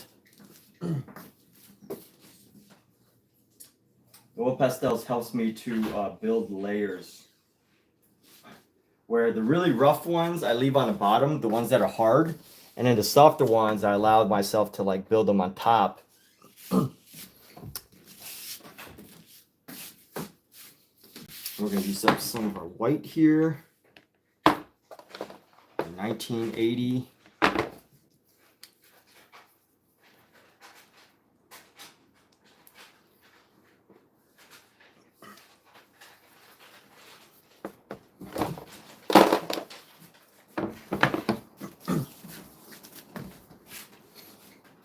We're gonna go, let's just start with this white here. We're just gonna go right into here. We're just gonna get started here, so.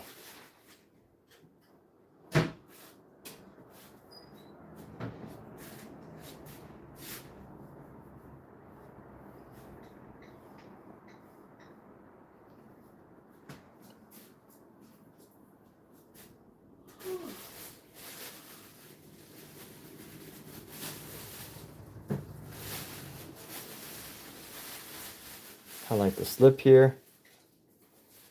And you know, it is, I think this does help to allow the colors to like start to blend and stuff. So as I use these oils, these colors are gonna figure themselves out and just work.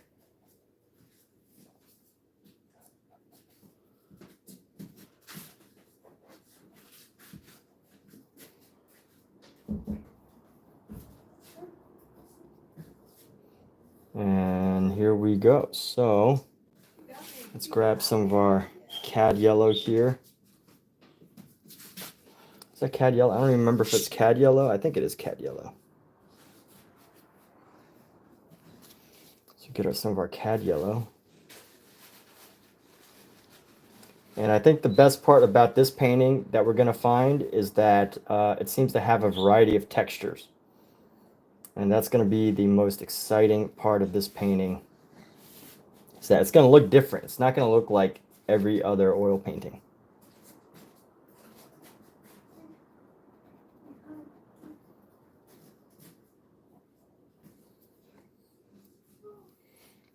Snellier all the way. Yes. All right. Let's go.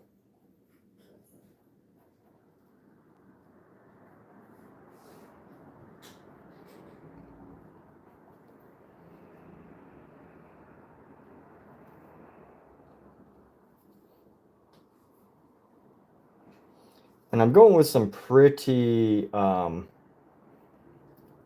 some very pure colors here.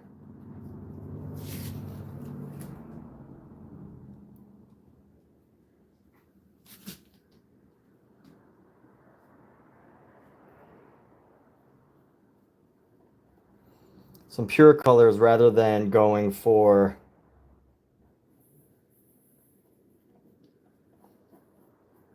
or what I mean is very flat oil rather than mixing colors or trying too hard to mix colors. And let's just see what we can discover as we start to build this painting up.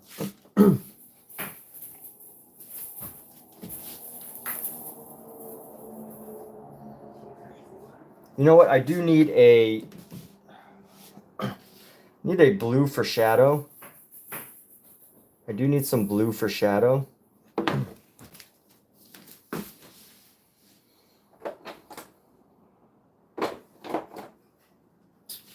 So I'm going to grab a ultramarine blue. We're going to use this for some of our shadows.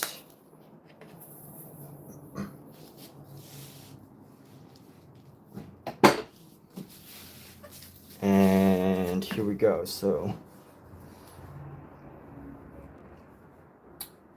let's see. I like this yellow. Let's go right into here too.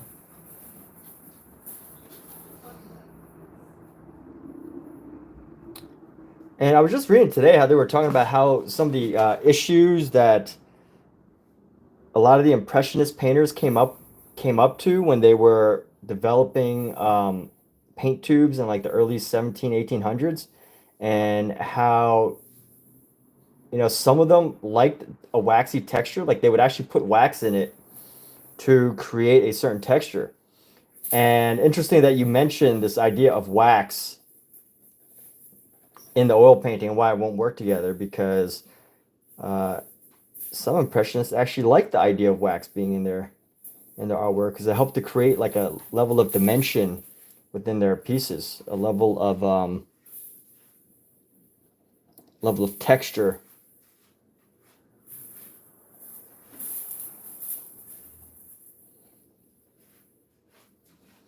Let's just grab a little bit of blue. I want to grab a big chunk of white. Nice chunk of white.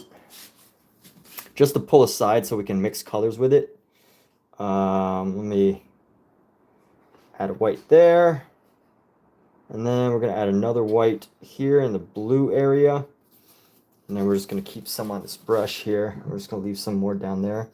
We're just going to grab a little bit of this blue. And then use this to build up our shadows.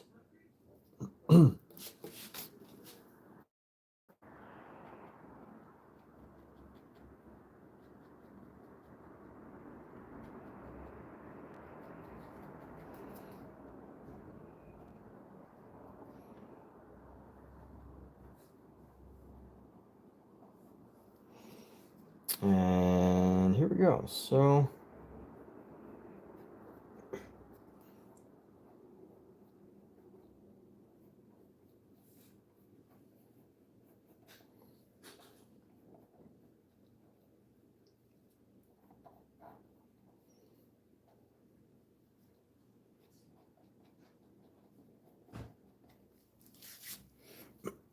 we are getting a nice texture. I get cold wax to add to the paint.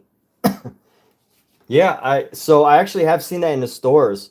I just never decided to buy it, but now that you're mentioning the whole waxy thing with the oil and why this won't go together, you know, it just makes me think like, oh, well, you know what? This is actually gonna work out, because if the Impressionists did it, it must be right, right? It must be brilliant if the Impressionists did it. It must be worth copying. But, you know, at the same time, which I'm sure you're probably thinking, is the Impressionists made a lot of mistakes with their paintings. Classical artists didn't have the same technology that we have today. And, you know, I imagine you're thinking that only because, you know your materials. And historically, materials have typically been pretty bad. You know, using like animal blood or dried up leaves to do paintings. Like, you know, imagine all the things that had to happen in order for art to be made back in the day. You know, it wasn't easy to make art back in the day compared to today. You know, it wasn't easy to just set up outside. You know, you had to make your own supplies. You had to do all these things before you could even get started. And it was just not convenient.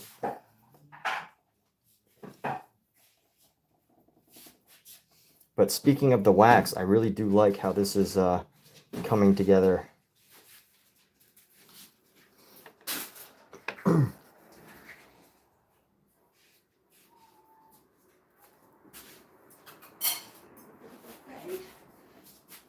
It's got a look, right? It has a look. Let's use the shadow color. I'm going to mix it with some of this red to darken it.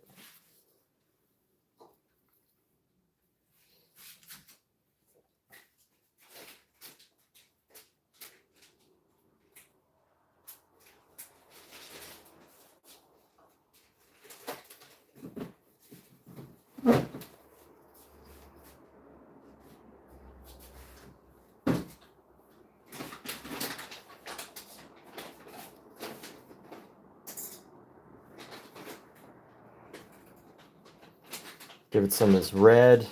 Get a little bit of a brim here. Another brim. And then another brim right here. And another rim right here. And this is actually turning out pretty good. I like it. I like it a lot. I'm actually enjoying this interaction of like wax meets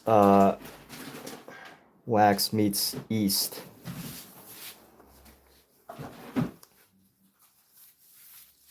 Yeah, conservation. That is a whole separate subject, right?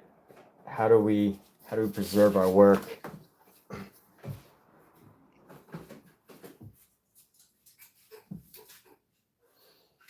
And at this point, let me see. I got this bit right here.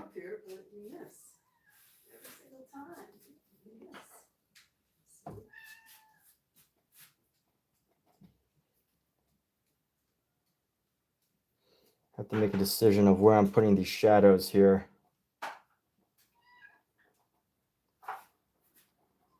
It's gonna be a little gap every one of these little sections. Let's add a bit more green into these areas here.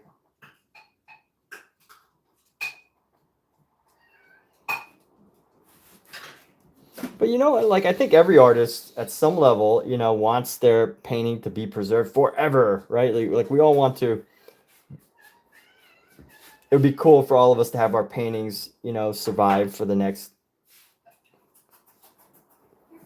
500, 600 years, right? 700 years. We all want to be Leonardo da Vinci. Isn't that true? Doesn't everybody in the world want to be like Leonardo da Vinci? Just kidding. Kat, why are you frustrated? Found a cat hair on the kitchen counter from one of the kittens, which means they're starting to shed. Uh-oh. Yes. They're shedding. But we're escaping that. Shedding. Eve Hess was never concerned with preservation. Well, that's awesome.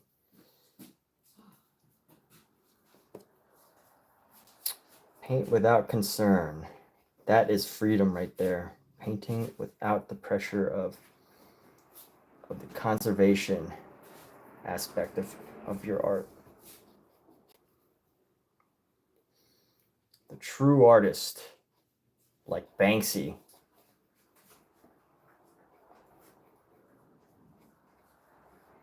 I was listening to this interview with Mike Tyson. He was getting interviewed by like this really young person. I think they were like 14 years old or something. And they asked him, "So Mike, how do you feel about your legacy as far as this fight with Logan Paul goes?" And he's like, "You know what? I don't care about the ego. You know, I don't care about legacy. What's legacy? We're all gonna die anyway. We're still gonna be dust. That's it, just dust." And it's just hilarious because nobody else would say that to a no one else would say something so nihilistic to a young interviewer who's 14 years old, expecting some like brilliant words to come out of Mike Tyson's mouth. But only Mike Tyson would say something so true and profound without holding back.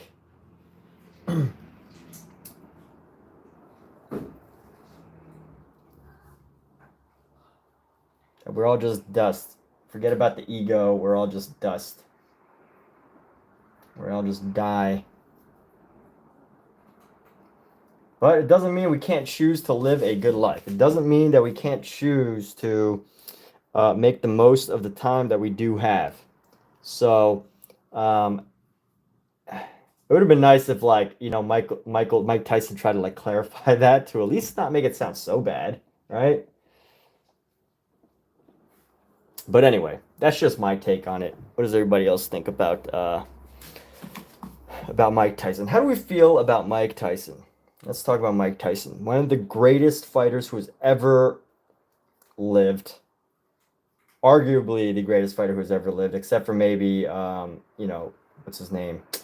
Muhammad Ali. I mean, I think Mike Tyson's a better, stronger fighter than Muhammad Ali. But of course, they are both fighters that totally respect each other and all that jazz. They respect each other. I've even seen an interview with Mike Tyson being like, Muhammad Ali is the greatest fighter alive. Just out of respect, like. So there's that.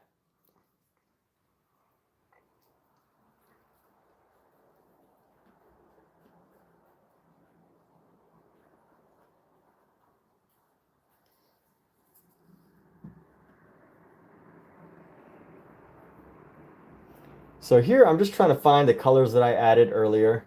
Just trying to find certain areas with color. Certain color zones to start to add some of these darker shades. I'm going to grab some blue, lay it down right up here, and then grab some ochre to mix with this blue to get like a purple. I'm going to use this as a shadow again. So we're going to go into here.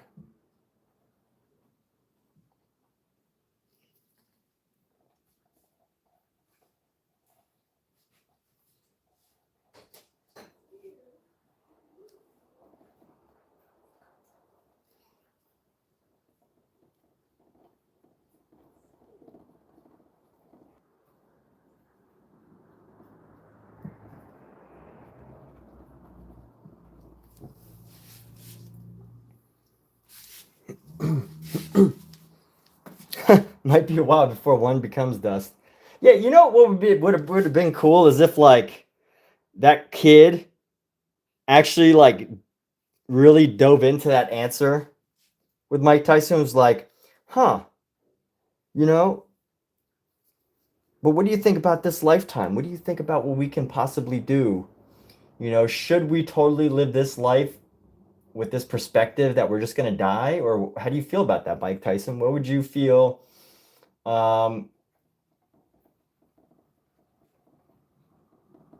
Do you think I should just quit now on my... And I'm speaking in the first person of if I was that child that was interviewing Mike Tyson, and I heard this totally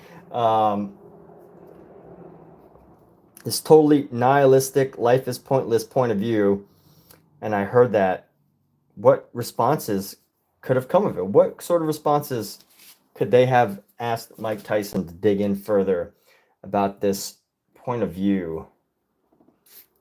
Which, for all intents and purposes, right? It's like, it's powerful. It's not wrong. I don't think he was trying to unmotivate the child.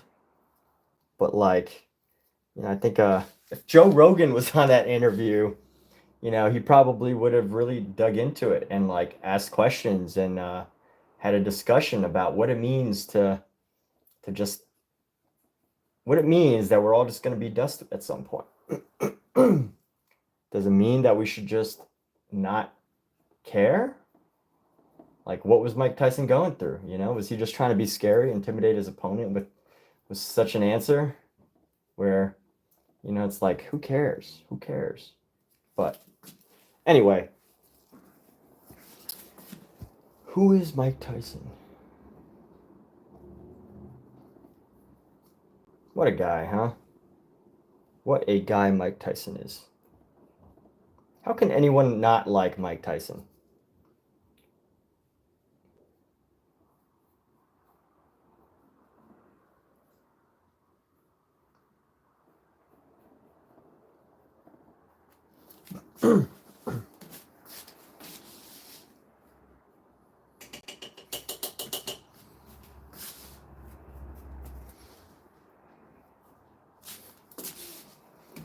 All right, I'm going to take some more of these, take some of these siennas, and let's just go into this. Just get some of our reds. Get some of our reds in here.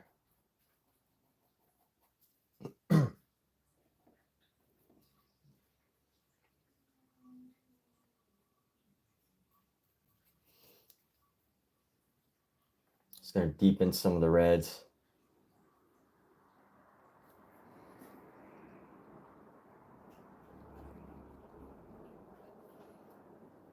And let's add some of this red into our grapes, our grape zones.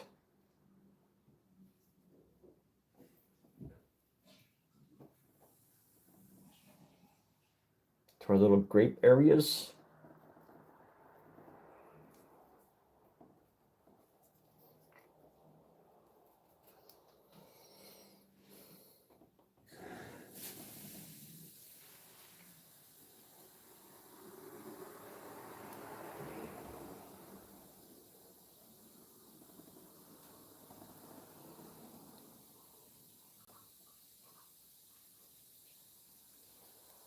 Let's go like this. Go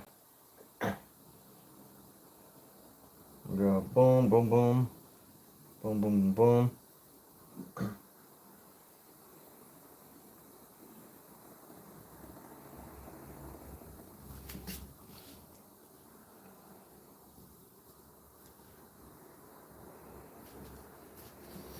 And let's grab this green here.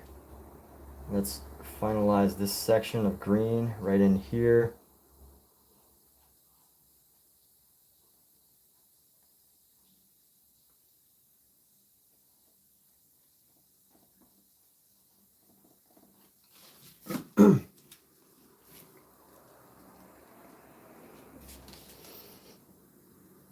And we're going to go bring a little bit of this along the edge here.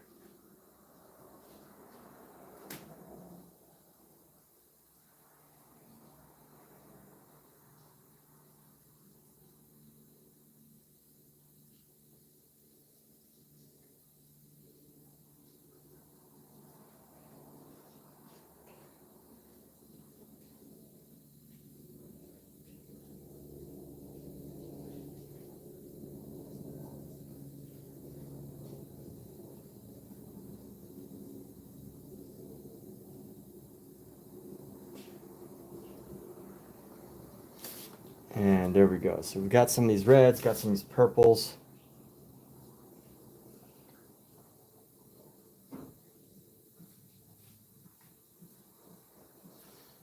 Let's brighten up some of this red, or this burnt sienna with some yellow. I guess that would kind of give us like an ochre, like a dark ochre. But here we go. We're going to go into here. Just give some streaks. Fill in some of the color here.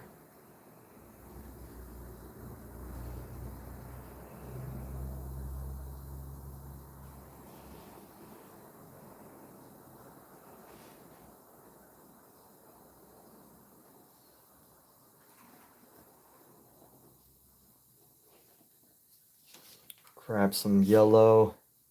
Let's find some nice places to establish some yellow zones.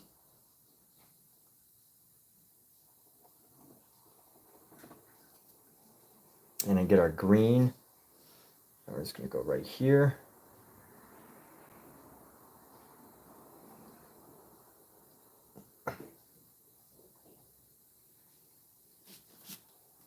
Want our dark green, grab a bit of blue. Just doing some color math to find some good colors for these areas. So these are going to be like in the shadow. In shadow leaves. Which means I could probably just add blue. I don't need to try to mix these colors that much. I mean, I could just for the effect. But I probably don't need to.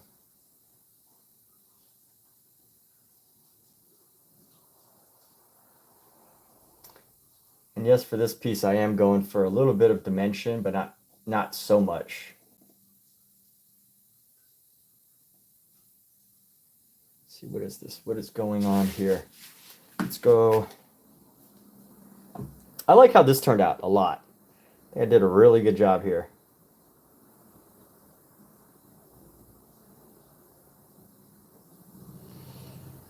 I am stroking my own ego. That's why you have viewers like Michael and Omizu to pull you down a notch so that you don't float out of your own body.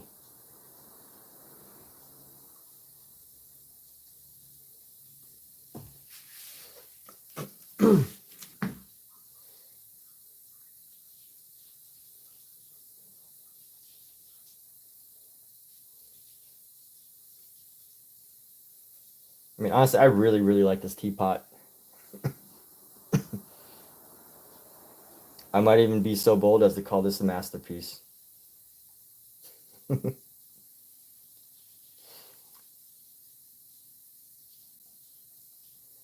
laughing because I know one day maybe someone will watch this and they'll be like, this guy's an idiot.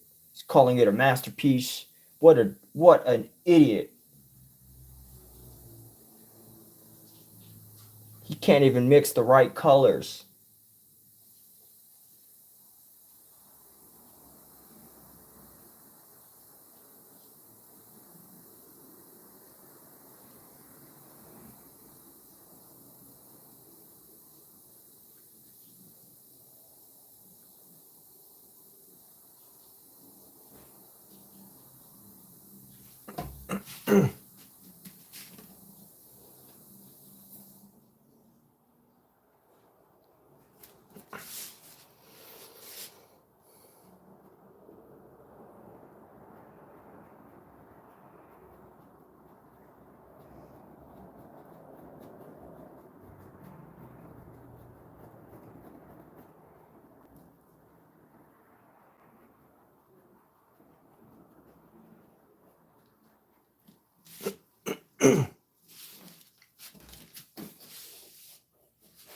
And yeah, I'm using this. I absolutely, again, I love this brush, people. Like, this is my favorite brush of all time. Just this tiny 3 Rosemary pointed brush.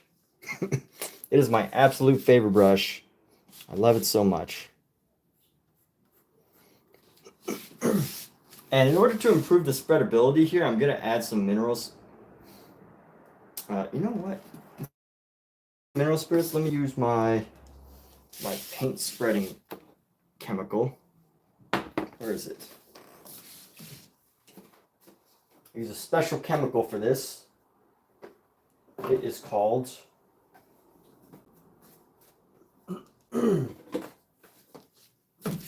Gamblin Solvent-Free Gel. And I think the ratio that you're supposed to mix your paint is like 1:4. Let's read the instructions so we know how to use this.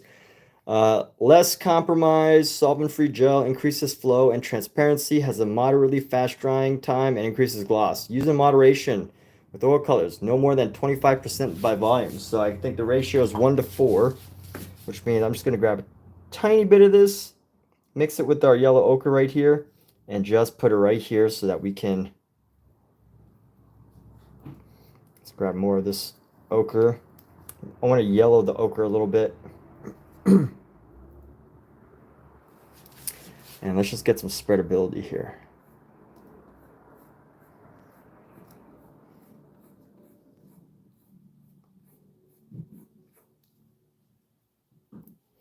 And I want to capture this like rough and ruggedness as far as this painting goes.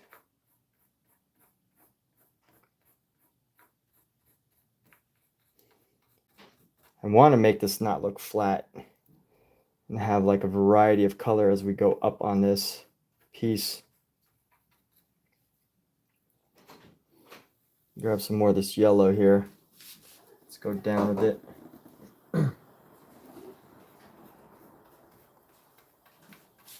Going to bed?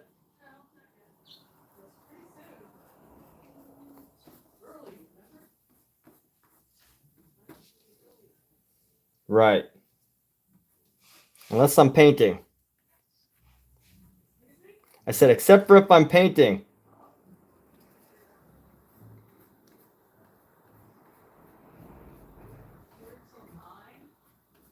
What time is it? 8:45. Oh, really? I gotta go sleep by 10. I took a long nap. I know you did. I'm bored. I've been sitting around watching TV all day. Well, folding clothes and getting home. Yeah, you've been doing stuff. I have been productive in the home.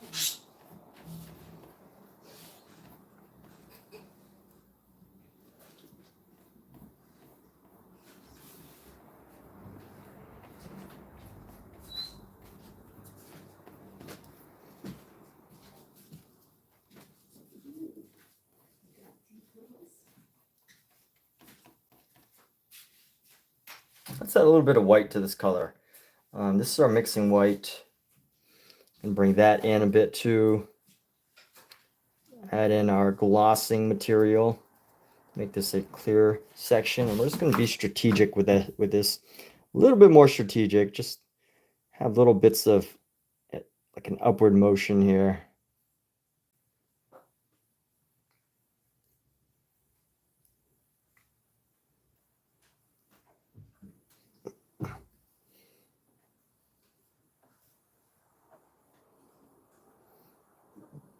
All right, here we go.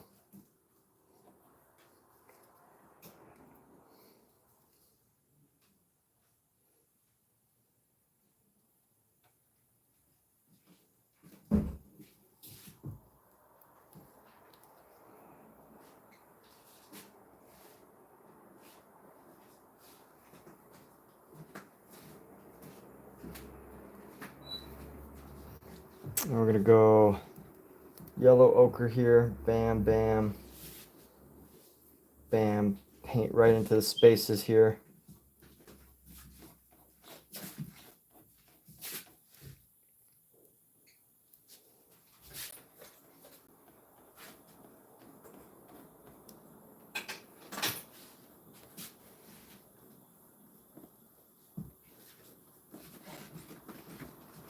And I want to add in a little bit of our burnt sienna. So we're just going to add in a couple of areas like right up here.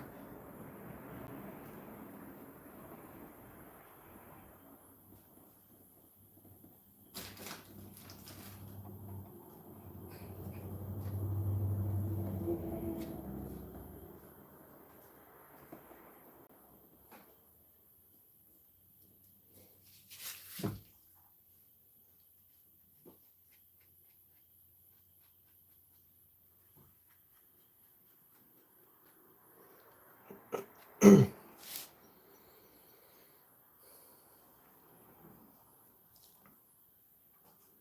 let's see, where's this going?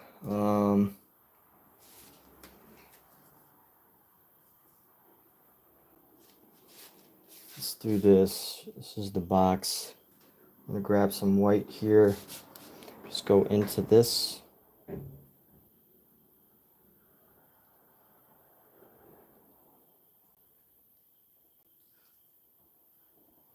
I just love the textures that we're getting here.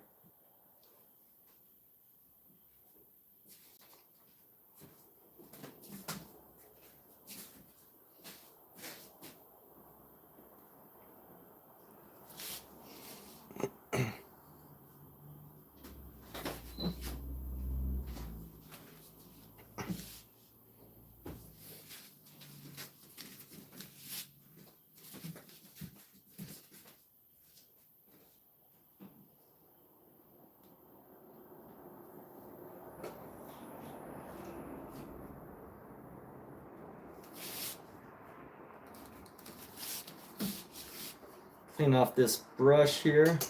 You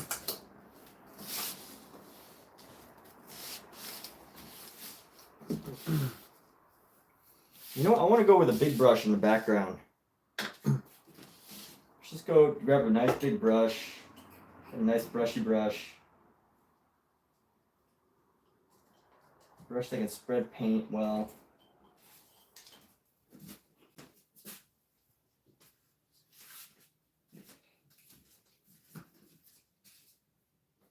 This brush is a little stiff, but I think this will be good. Or you know what? No. Let's use this.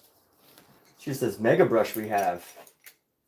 It's the reason we have these big ass brushes, and that's to use it for paintings like this.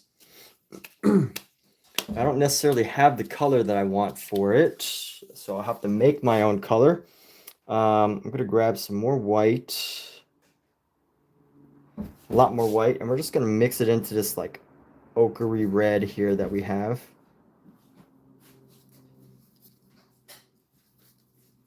I'm just going to totally soak this dry brush and just use what we've been learning the past couple of days is to just like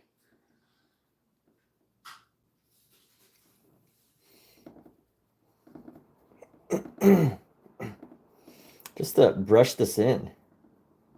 And I'm not, what I mean by learned the past couple of days, just using like, just experimenting with some dry brush work to fill in space.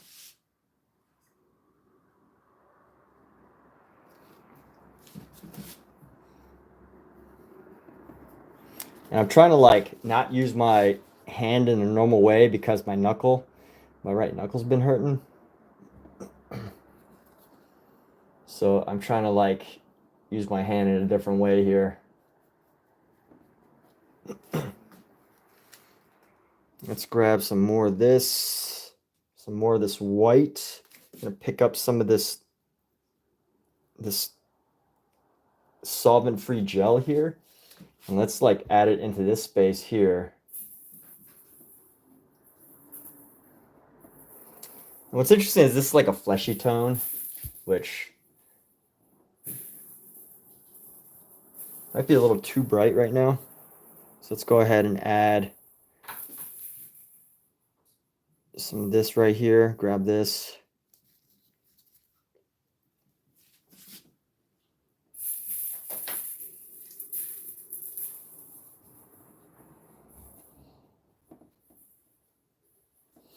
And change angles a bit. We're gonna change our angles a bit here.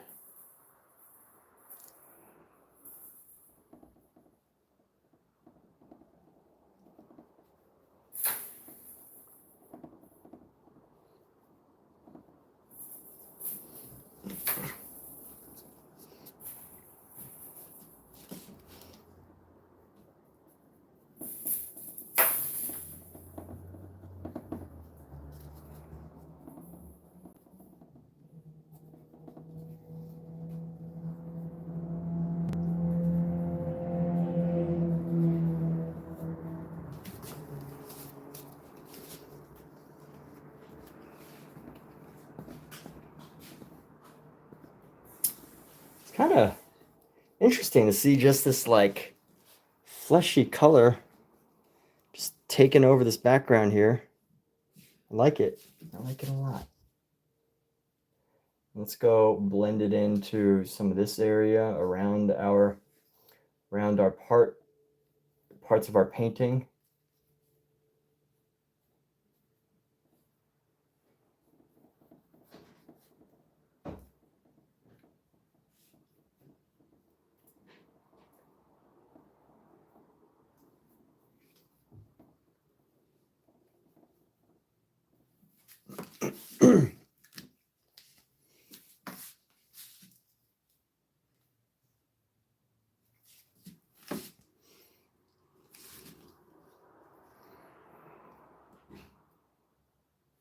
You know what? I want to add some of this blue into it just to change the different colors up a bit.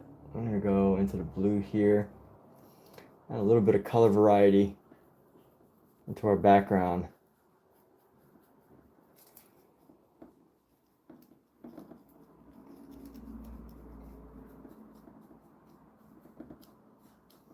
Kind of looks like bruised skin. But if you ever need colors that look like bruised skin, burnt sienna, blue,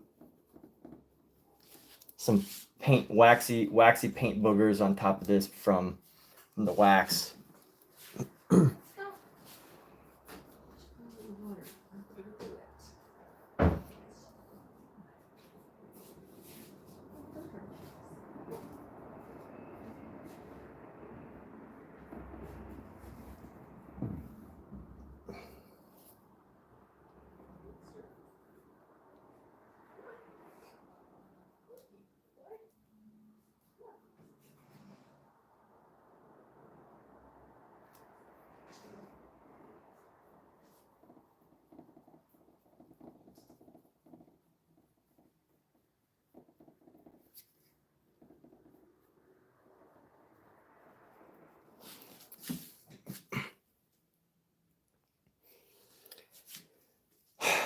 Let's see. So one critique I've often had is that my work is a bit too, some of the colors can be really harsh. So working on toning that down just a little bit. So I feel like the answer to that is I really just got to mute it a bit. Just mute some of the colors by mixing their opposite.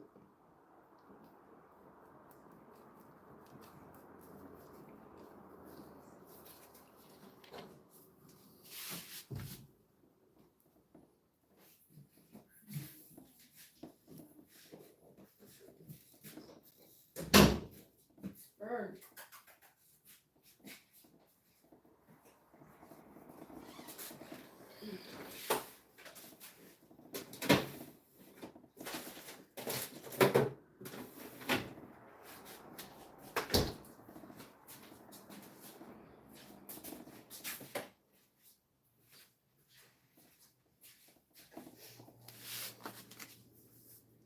And let's see, grab some more of this blue here, mix that in, make it more blue right around here. Give it some movement and gesture.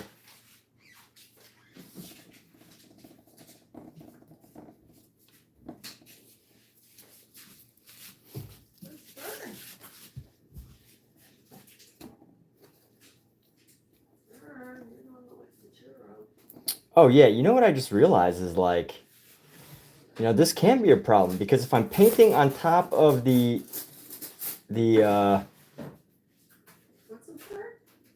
I am painting on top of the oil pastels, which never dry, then what happens to the painting? What happens to the oil paints? Good point. Man, I didn't even, oh well.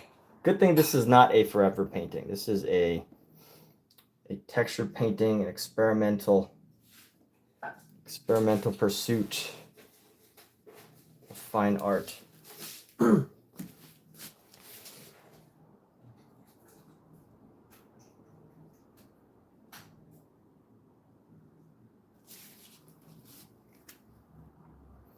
But yes, that is right, because underneath this is not wax that can be used with oil paint. This is just what do you call it? Oil pastels, which again, they don't dry. So I think in the long run, ultimately all of this can just be easily scraped off because I'm painting on top of oil pastel.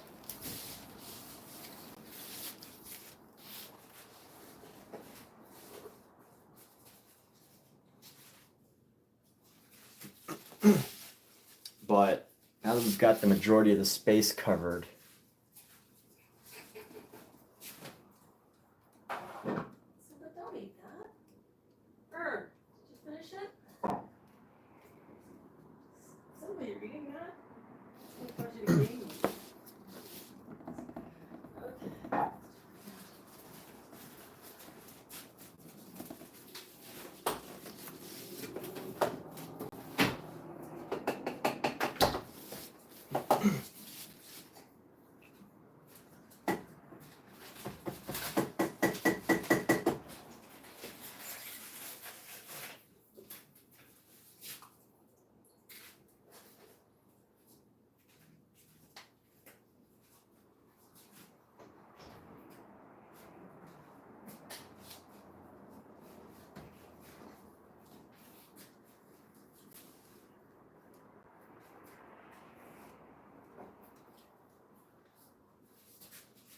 just cleaning off a brush right now.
Okay.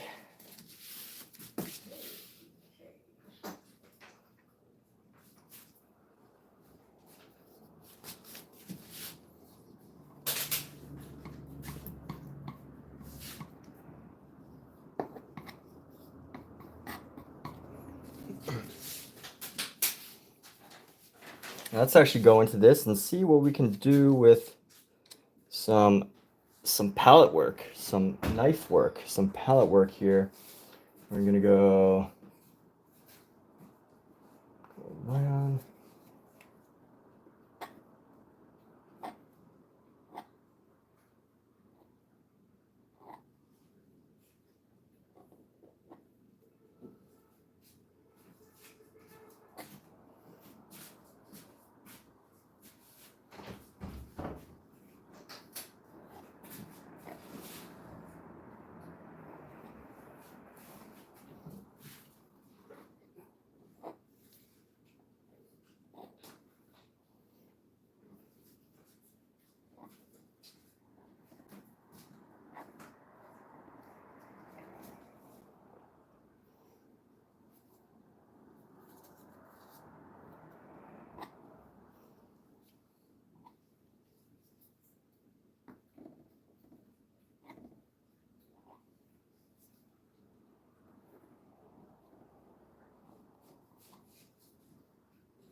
Let's go down like so, and around like that, and like this.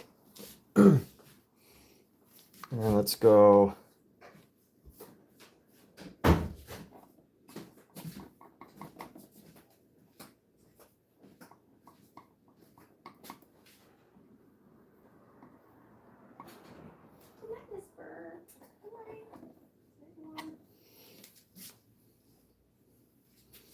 Let's grab some of this yellow, and we're going to use a nice thick yellow to form this area right around here, just to clear up some of the area, establish some of the shapes a little better.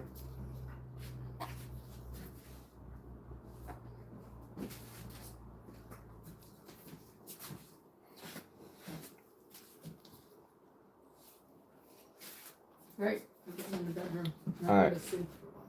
All right, I shall be in there eventually.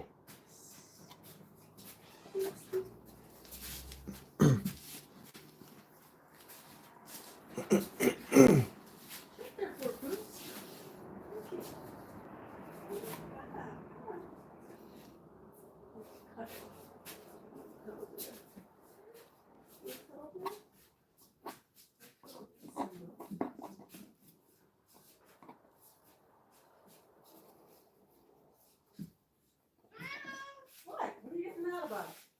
Simba, so grouchy. Watching your space by mistake? I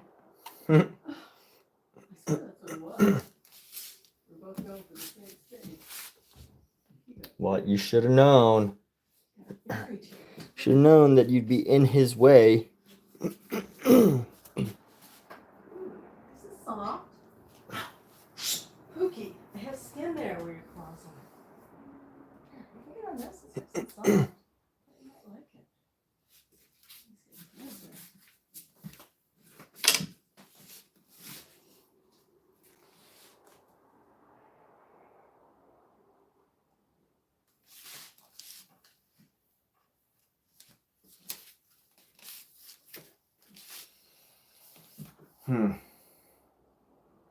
One thing that I like is this is very differentiated. There's a lot of separation, but one thing I don't like is that I could do a better job of this separating element. So I'm gonna, let's go like right here. We're gonna go, you know, I like that it's a little bit uncertain of like where everything begins and where some parts end. Maybe right here needs a little bit of more certainty.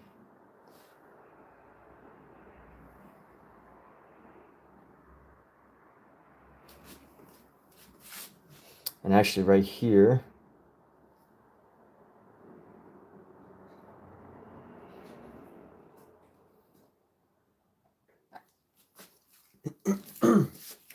before I get into trouble, I don't want to use this palette knife. I don't want to overuse it. So I need to just go boom.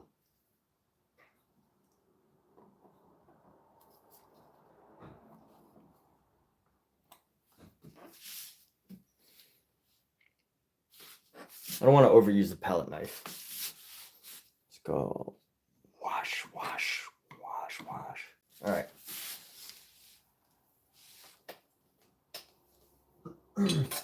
Not overusing a palette knife here. Let's bring back one of our brushes, our smaller brushes here. And I want to clean up the edges that I made over here. So bring that down. Boom, boom. I'm going to come down and around.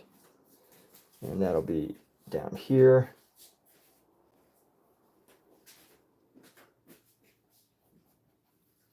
Let's bring in our yellow. Just to establish this handle right here.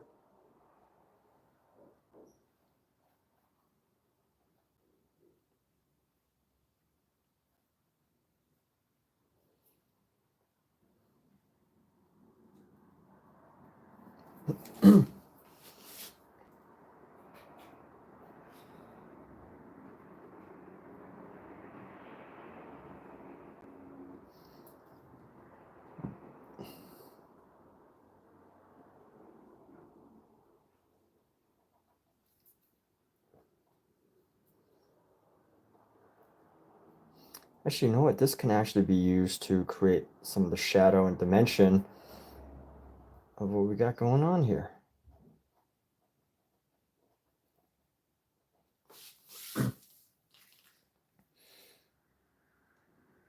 little extra dimension. We're gonna reduce the color of that. We got to make that more of an ochre with our white.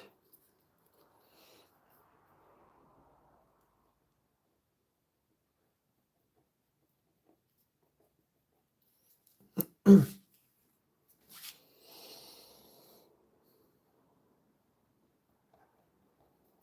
let's go into here. Really bring it in.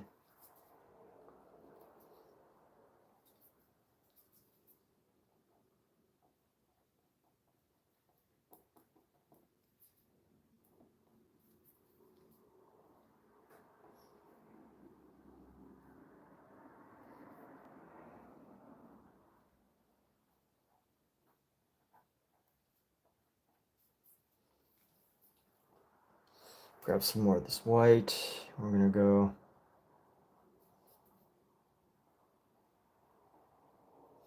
some highlight. I really need to establish some better shadows. I think this one kind of blends in the background, but that's okay.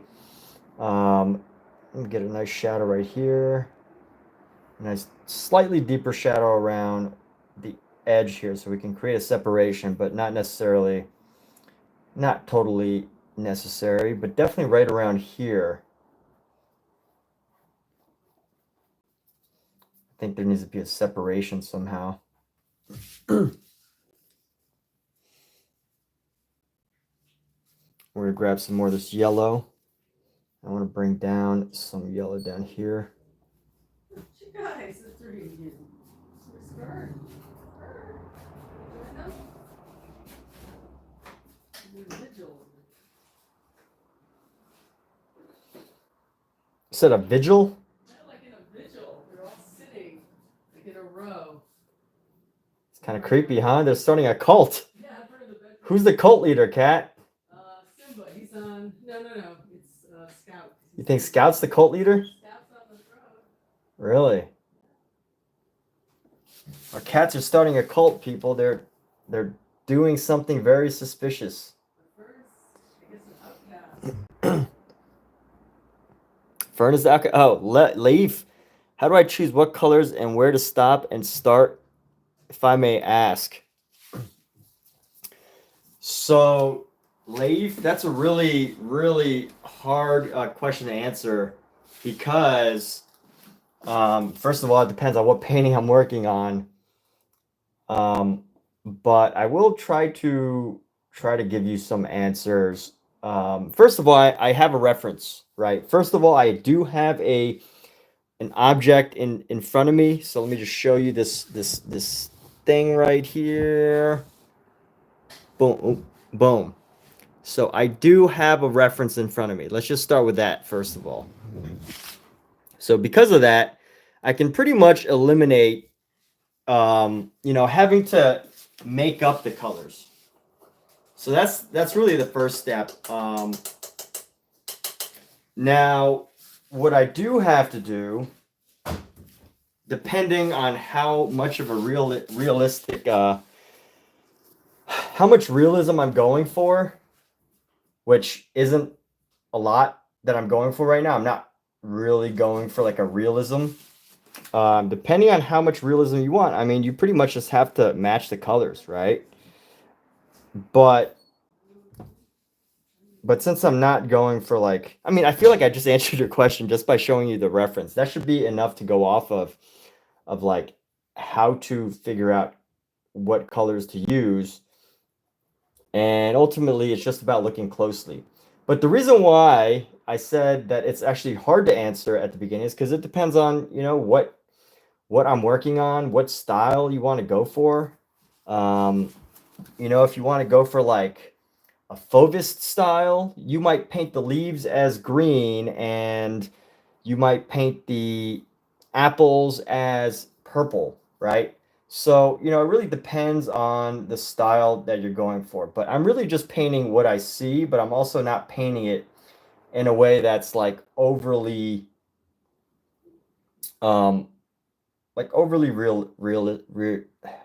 realistic. And then other days, other days, I might go for, trying to match like colors exactly. I don't do that so much anymore. When I first started painting, uh, I would spend a lot more time like trying to get the exact color, the exact shades, and then just slowly mixing it in. But I don't really paint like that anymore. And I would say it's somewhere between like what we gained from our impressionist friends and from them and post-impressionism and yeah, so some skills learned from all of those areas and then finding a way to like put it together. So right now, let me talk more about what I'm actually doing. So right now I am using the color white, or I mix the white. Actually, you know what? Let me do my whole stream consciousness thing to really give insight. So I'm going for white, just dabbing this right here, just dabbing in the colors of white. Um, figuring out how to match some of the colors on this thing, but I'm not going for total realism, so it doesn't need to be too intensely close. Now I see this piece of yellow right here around the leaf, and I see like it's a yellow green. So because I know this green is already dry or still wet, I can kind of just mix in this yellow and figure out how to work that in there. And I know that this is in a shadow. So this part of the leaf is in a shadow, so it could be a little bit darker. And I just know that. But I can allow it to be a little bit darker, but I just want to create the shapes and form, just form what I'm seeing and really give a little bit more detail. Just a little bit. Again, this is not realism or like, super realism. This is just I guess I don't even know what to say. It's like semi-realism, but it's also in the style of pseudo impressionism. And I say pseudo impressionism because it's not like, I feel like an impressionist would tackle this totally different. They would have even like less total accuracy. Plus, I built this painting on top of a painting. So this painting was based on a painting, is painted on top of a painting, and then there is actually something on top of this painting, oil pastel. There's actually oil pastel on top of this painting, which means that it's even less Pookie, stop. Pookie, hey.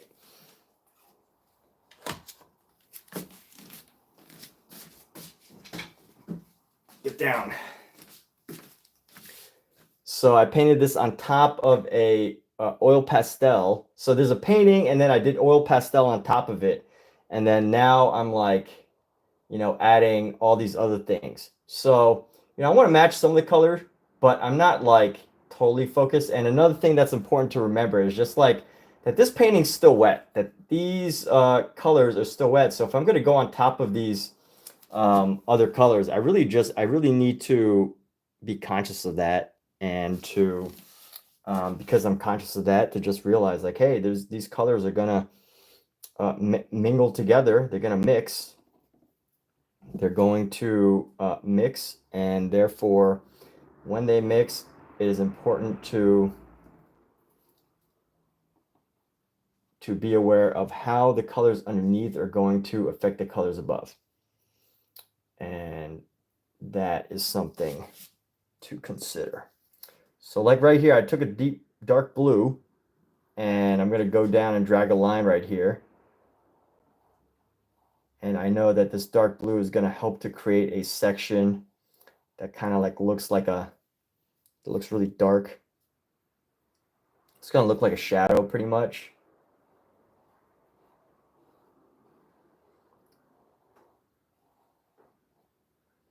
And let's bring in like a lighter green. Okay, how else do I pick colors? I guess it just becomes like a mix of coming up with your own color theory, like on the spot color theories. Yeah, on the spot color theory, I guess, is one way to describe it. But one thing I feel like I need is some deeper reds. Some deeper reds here. I've already kind of lost like the overall feel that these are all leaves. So I'm trying to find a good in between of bringing it back a little bit, bringing these leafy dimensions. And where I think this is going to take me now. And by the way, I'm very improvisational. Like, some of this is me just making marks and just picking random colors. Like here, I was like, oh, here, let me go with some burnt sienna and let me do some white onto here. And then I was like, let me mix in some blue. So some of it is like improvisational, you know? Did I really, really, really think through that color? Not so much. Yes and no, right? Like, yes, I didn't really sit down too much to plan. But also at the same time, I think over time, the more you paint, the more you're just like, okay, I'm going to use this color or that color. And then, you know, a lot of times I just think back to the color wheel. I think, so I have a color wheel here right next to me. I don't actually use this all the time, but once in a while when I'm stuck, I use it. Where's my color wheel?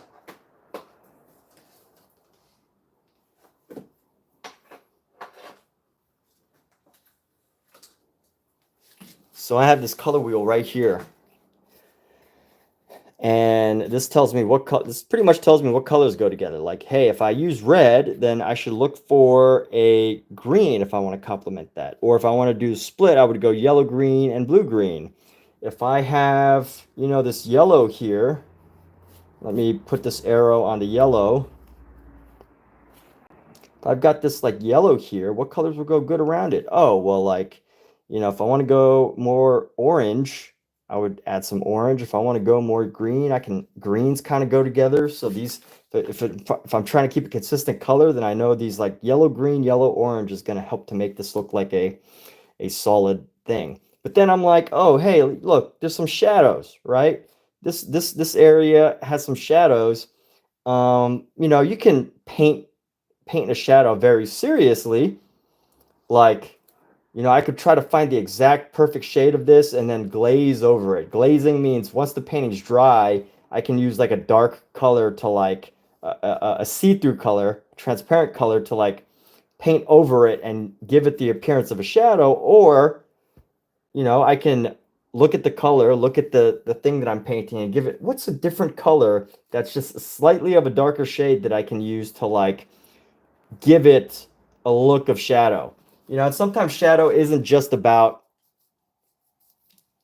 the light reflecting or the light not reflecting. It could simply be just changing the color that you use, honestly.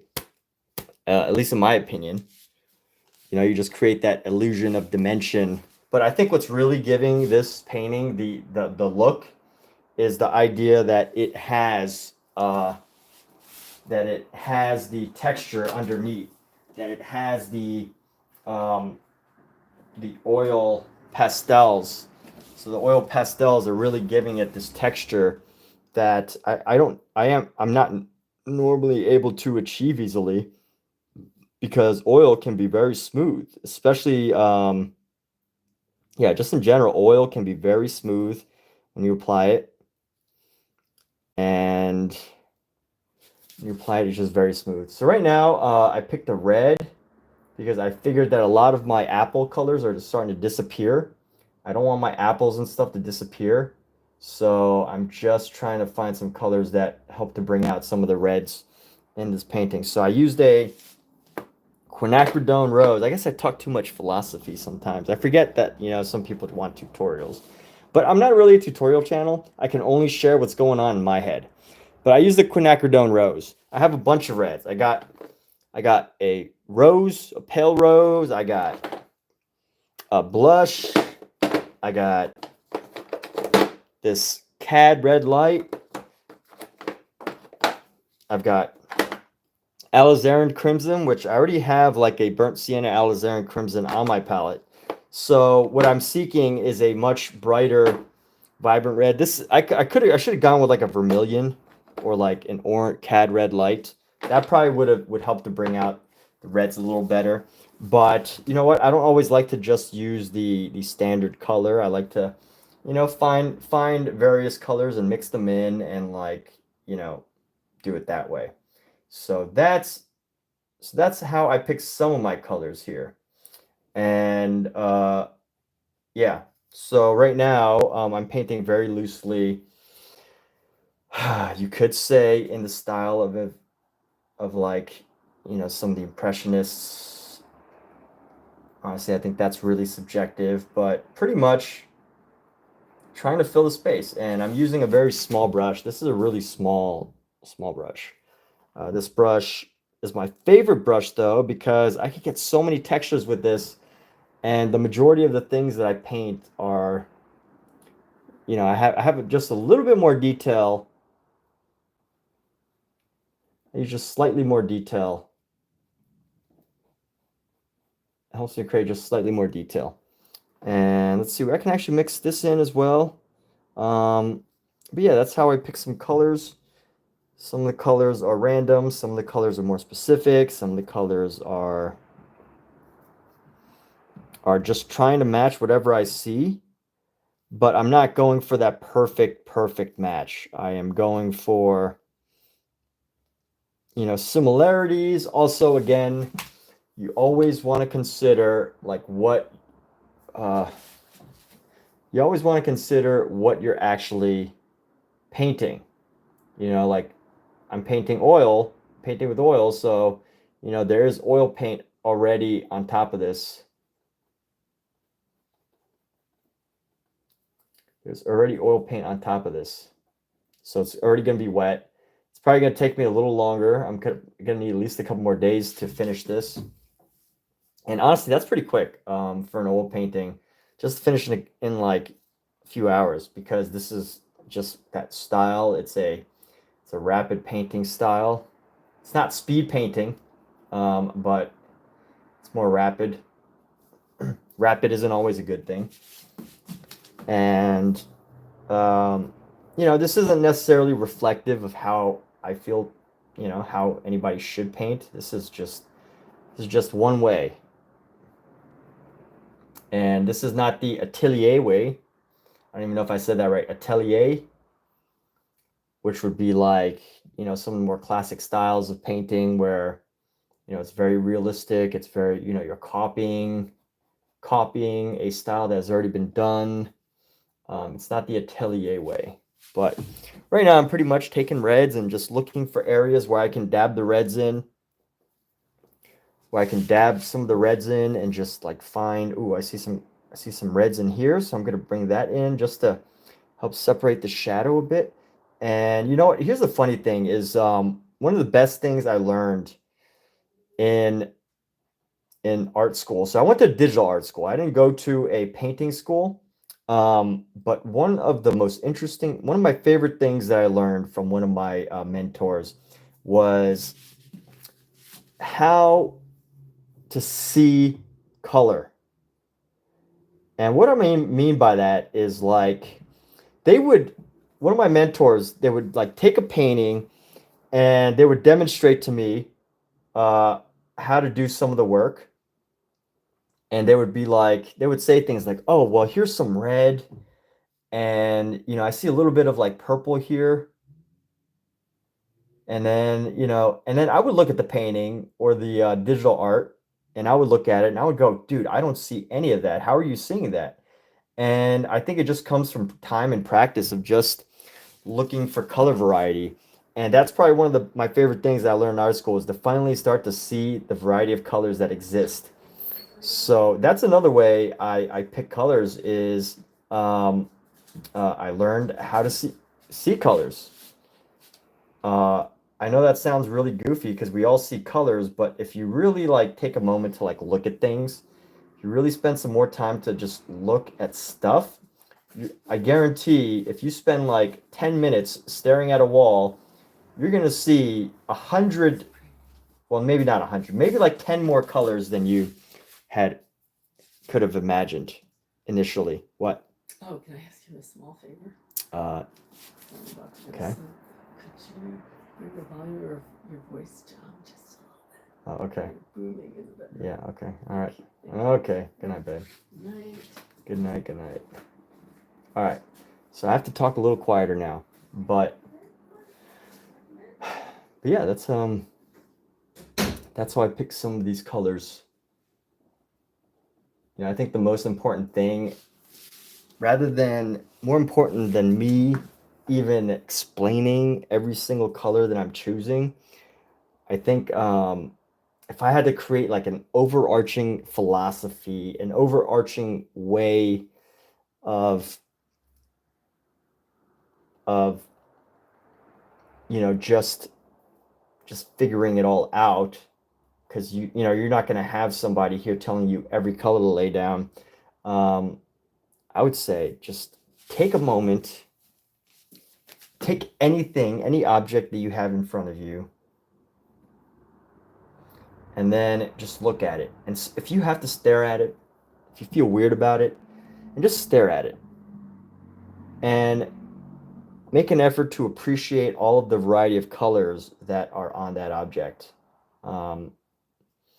And you know, appreciate that colors aren't always as they seem, right? They're not always just, when you look at a black cat, I don't know if you have a pet, but if you look at a black cat, or if you have black hair, you know, go look in a mirror, and or any color hair. I only know this works with black hair because I have black hair, but it could be any color hair. I imagine, but go look in a mirror, right? Go look at yourself in a mirror and look at your hair and just see that in white light, black hair is white. In blue light, your black hair is probably some shade of blue, white, black.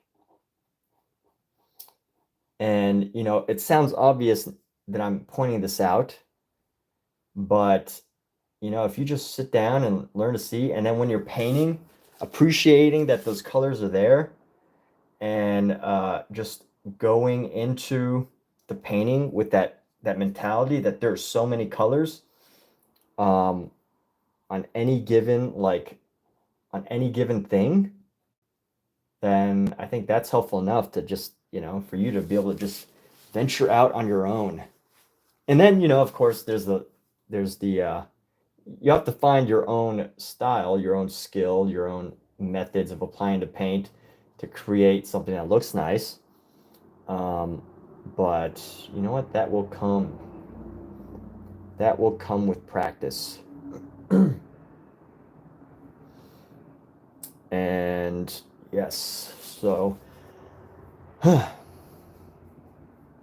hope that was helpful.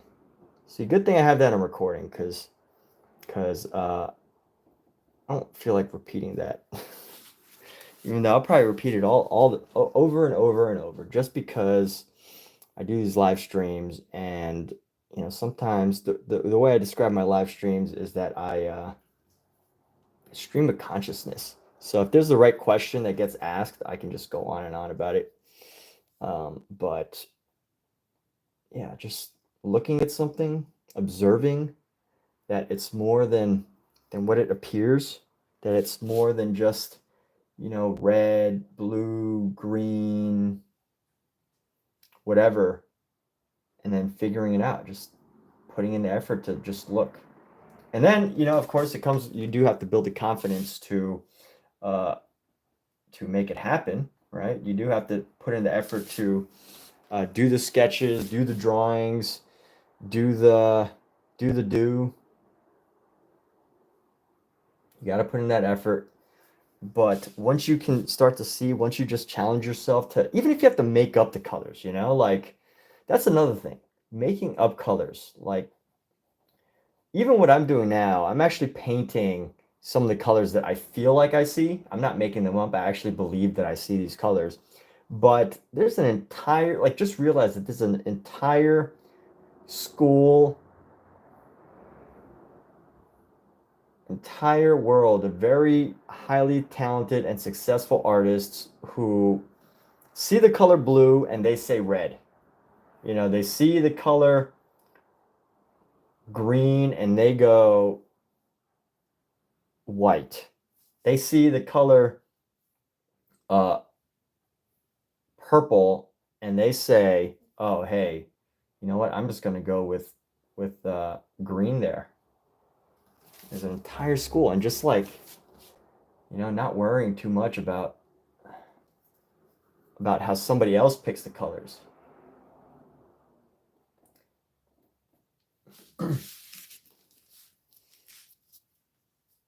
But also at the same time, I'm just, you know, building up these colors as I go, just bit by bit, building up the colors, and it does create for an interesting painting, you know, when you use a variety of colors. What is the artist seeing, right? Like, what most people don't spend the time to like look at something and just, you know, look at it for long enough to see all the variety of colors. When they see a red apple, they see a red apple. But like, if you actually stare at a red apple, which people would never do unless they're painting, you know, you're going to see the reds, you're going to see the whites, you're going to see the reflective white, you're going to see the lighter red, you're going to see the dark red shadow, you're going to see the purple, you're going to see the yellows.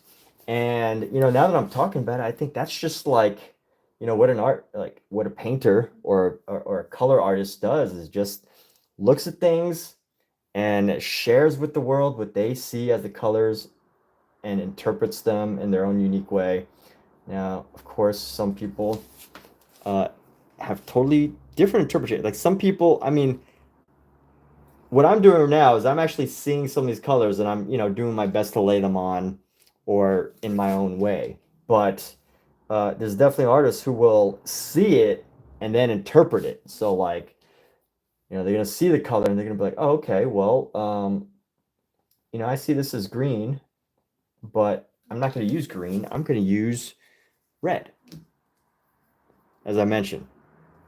And the reason why I share all this theory is, you know, I feel it's important for when you don't have, you know, most people learn how to look at things, how to copy things, how to, you know, be guided. But, you know, how do you really interpret, right? Like it's easy to see, it's easy to look, it's easy to sit there and look at a yellow teapot and say it's a yellow teapot. That's easy enough. It's easy to see all the different colors if you stare at a teapot long enough, but how do you interpret it, right? And that's another whole theory discussion there of artistic theory. You know, it's like it's this element of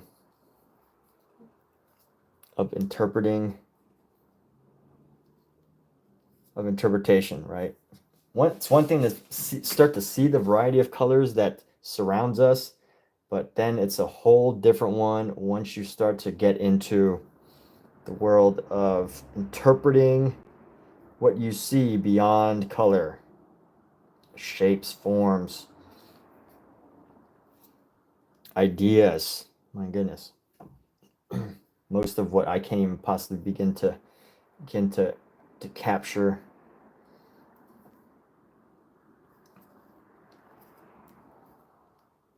Like, just look at any single artist that has dedicated almost an entire lifetime to a single style, right? They can see that one style everywhere in 100,000 different ways.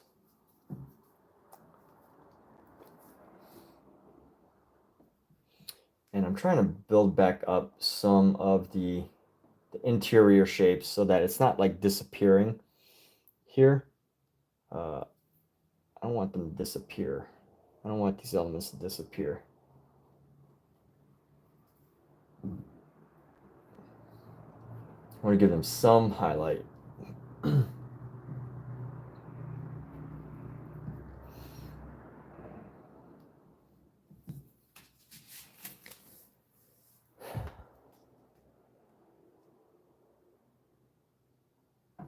let's go.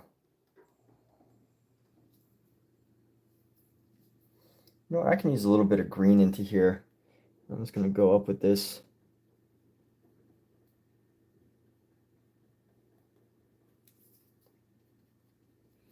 I'm going with a very like messy post-impressionism.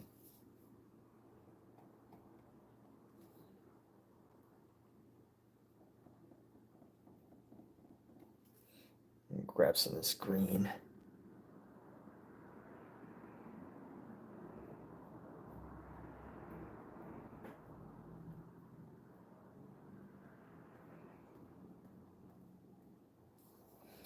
So I picked green because what I'm seeing is actually a very dark green, but I want to make my own version of a green to give it a feel.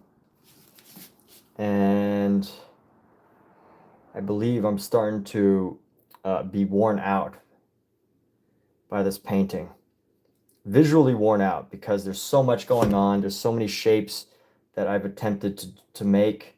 So what can happen is like, you know, you just start to visually, everything just starts to blend together. And that's when I know like, you know, it's probably time to take a break now. Maybe go to bed. Not maybe, but actually go to bed. Get ready for bed. Whatever.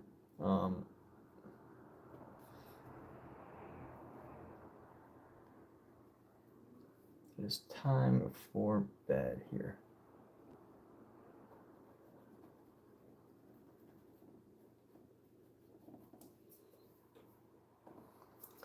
Let's grab this purple again. We're gonna mix our purple with the blue. And I can only hope that that answers your question about how am I picking the colors. So yeah, all sorts of ways. But I also hope that I left you with a, you know, way forward because, you know, it could be one thing. I had a life coach at one point, and I always liked my life coach because, you know, although their business is to keep me as a happy customer, their business like depends on it. At the same time, I think the thing about good coaches is you don't need them forever, right? Like there's therapists who want their clients to keep going and going because that's how they make their money.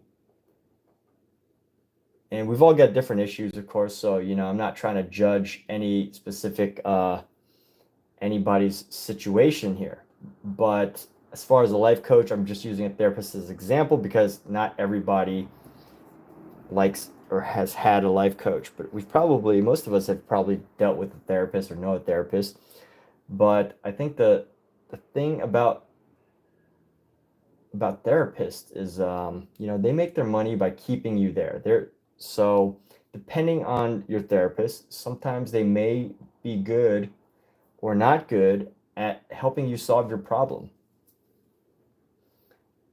And with a life coach, you know, you want a life coach that can be like, hey, dude, I'm going to help you get to where you want to go. And you're going to like me so much that you're going to do so well that you're not going to need me after we're done talking. Like that's a good life coach. You know, life coach that has such an inflow of clients, that is so talented at helping their clients get what they want, that like after you're done meeting with them for 1 month, 6 months, for whatever problem you've got, that they're like, okay, you know, peace out until the next time, right? Until the next time I get stuck, you know. And there's some people that say you should keep your life coach or whatever, but that's what guides some of my thought process on what to share regarding my work, is this idea of, you know, what can I tell somebody? What can I tell somebody that will last, that they can use or apply after? So that's like my idea of coaching rather than teaching. I wouldn't be a good teacher. Because I don't know. I don't have that teachingness. You know, there's something about teachers that are always just good at like making you feel so good about learning. But I'm more of a coaching type. I like is, you know, giving some good ways to go forward, and then you know, that's what I hope to share. Some ways to go forward, some ways to make art without having to rewatch this video necessarily, you know? What are the tools? So what do we talk about? I think most importantly, this idea of just seeing, right? Taking the time to figure out how to see, and that's how you're gonna come up with your own colors, your own designs, your own ways of making up stuff. Because once you know how to see, once you take the time to like, you know, stare at something as simple as a wall and to like figure out what colors are on that wall, you're good. You don't need anybody else to tell you what colors you should see, at least in my opinion.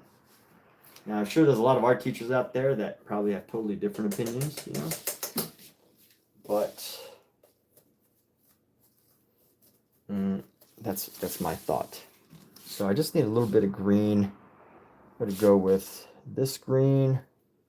It also helps to have a lot of paint options, a lot of paint color options, so that you can get a variety of colors.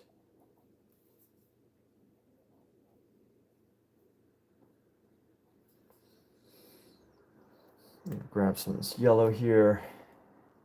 Let's see where else I can apply this color. I just want to deepen the color where I can, so that there's not all these like empty spaces. I feel like at this point there's a lot of empty space right here, and I want to eliminate that.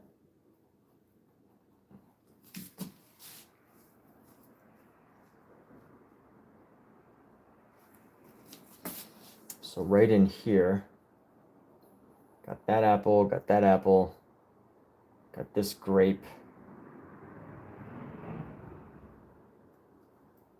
Let's try to find some greens in here. Go green.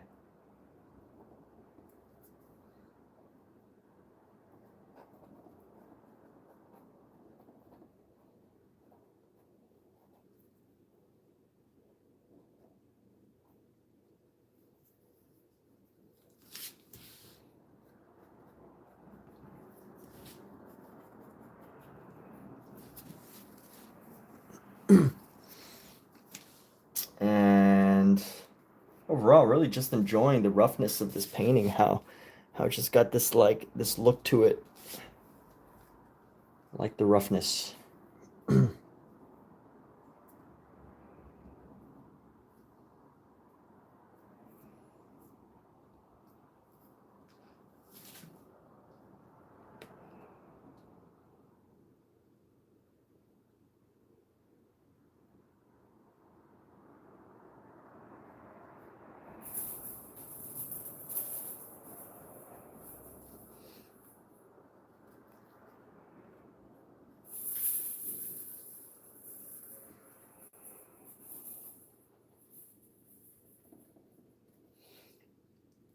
I'm just going to use this color to go up here.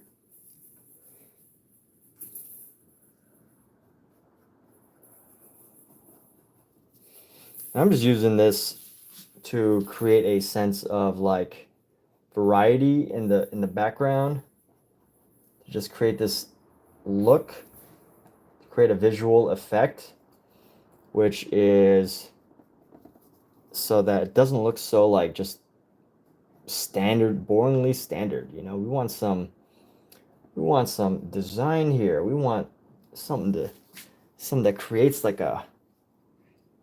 some interest, you know? We want something here. We want to see something. We want to feel something. Now, I can't tell you exactly what the feeling is. Maybe in one person, it could be, why would this artist make all these lines? Who do they think they are? Or to another person, it could be, whoa, this artist, you know, put all this effort into making these lines, or someone else might think that these lines are lazy. Someone else might think that these lines are incredibly expressive, and then they create like a dimension. And someone else might think they're gimmicky. I don't know. All sorts of possibilities, right? It's going to affect everybody differently. Some people are going to love it, and some people are going to hate it. Or dislike it very much, I should say.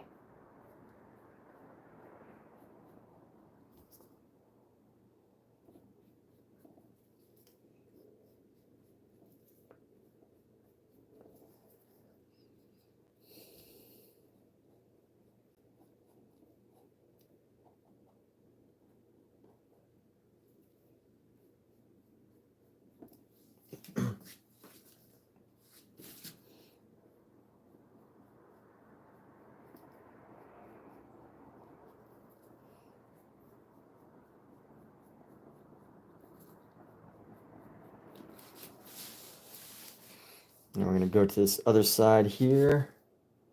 And go boom, boom. Boom, boom, boom, boom. Boom, boom. I think there's some grapes here. No? What's that leaf? Okay. Boom, boom, boom, boom. Boom, boom, boom, boom. I can always paint over that. But I definitely think that this helps to add to the adds to this overall feeling of just like this visually rugged painting. It's like a rough look.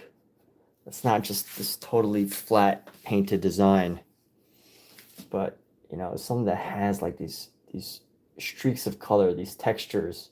It makes it feel more alive, you know? Gives it some more life.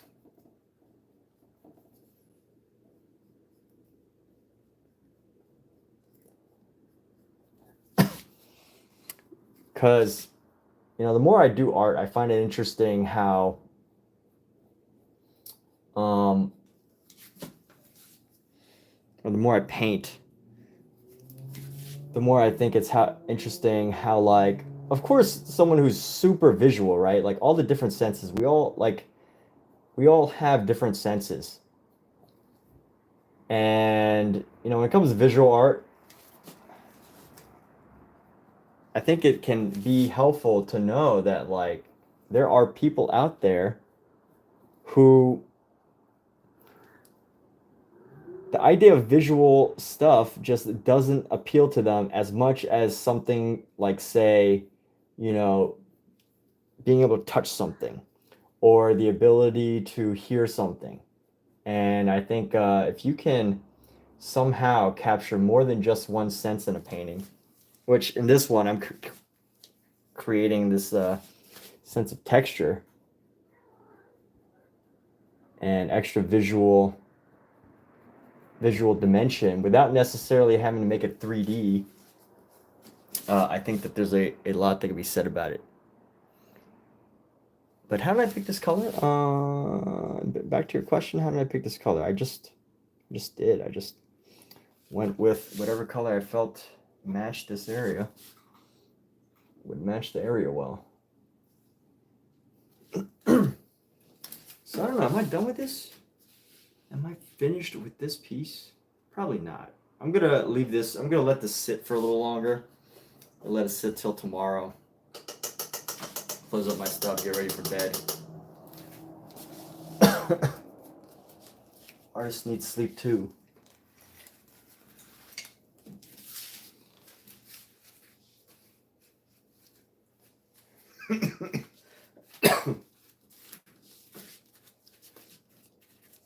I actually slept a lot in the past 24 hours. Excuse me. But I hope you all have a wonderful, wonderful evening or day. I guess some of you are just waking up. Alexa, what time is it in Australia?